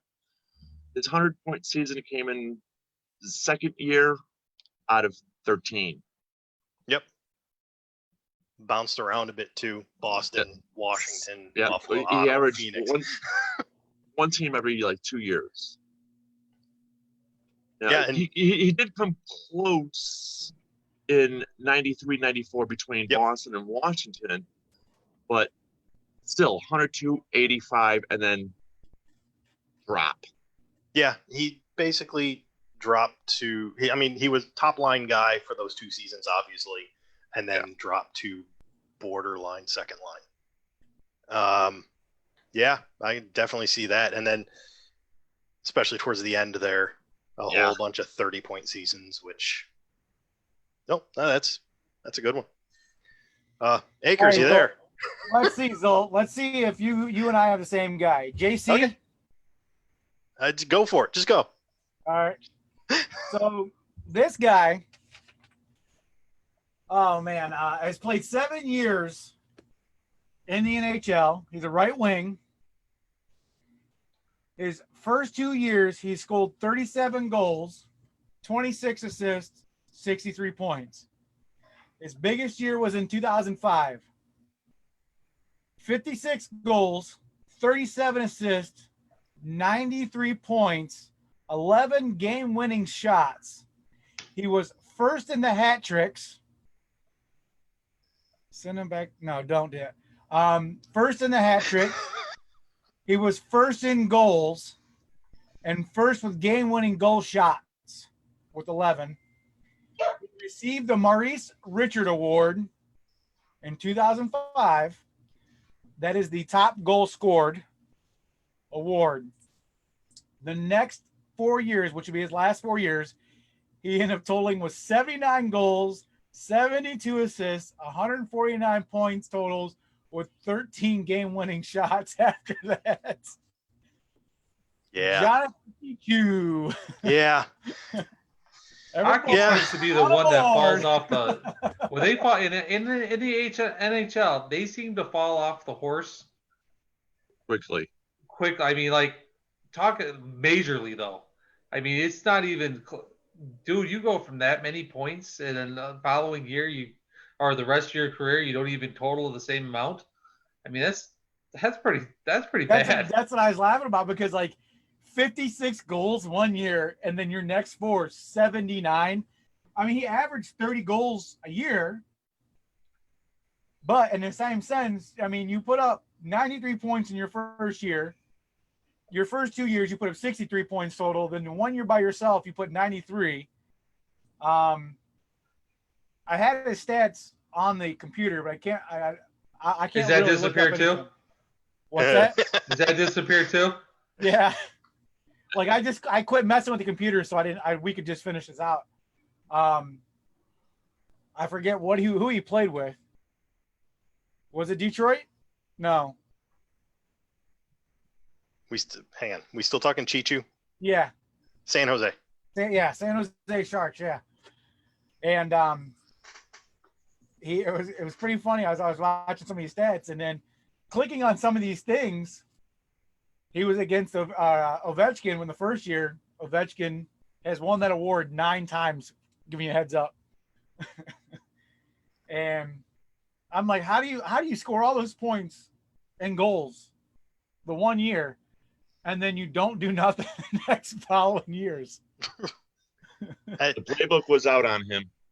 It's not necessarily. I mean, it certainly could be a large part of it, but at the same time, you have system guys. You have guys that are specifically designed for a role, and when it works beautifully. When it does. And sometimes it just doesn't. Sometimes the systems change.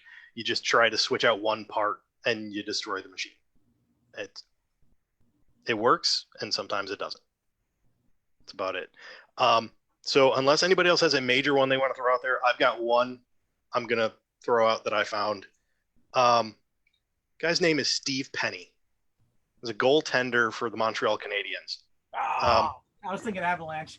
1984, as a rookie, he had a 9-6 record in the playoffs. He just went in there and tore it up. The following season, 1985, he posted a record of 26-18-8 and was named to the all-rookie team. Never played more than 20 games in any season after that. And the reason for that, Montreal in 1986 happened to discover a goaltender by the name of Patrick Waugh.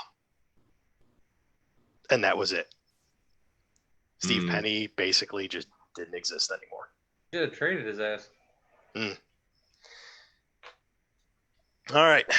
Any last minute? Yeah, on that note, any last minute thoughts for anybody? I'm cool. Yeah. Yeah, we should ask the audience, the 10 people that are probably listening to us. I think it's only George. I was going to say you are way overestimating that. Well, George made a comment saying I'm not watching the comments. I'm like, it was only us, Mary, and Clint and George. Yeah, it's been pretty quiet. Unless they're in a different room, because there was a watch party started. Yeah. Oh yeah. Well, thank you all for watching, and you guys, thank you all for making this slightly easier on me to do, since George just decided to do whatever the hell he wanted to do. Yeah, listen, Cusses me out, but how are you going to sit there and listen and comment when we know your ass is sitting at home because you Kelly saw cut the in there. background, we know where you're at, and you're gonna sit there and just comment. You can't sit in on this shit, and you can't mute me now from home. You're on. It's all fun when the rabbit's got the gun, huh? All right. On that note, catch you later, everybody. We'll see you Catch on the next flip time. side. We'll hit you up next week. I'm not a crook. Bye, everybody. Bye.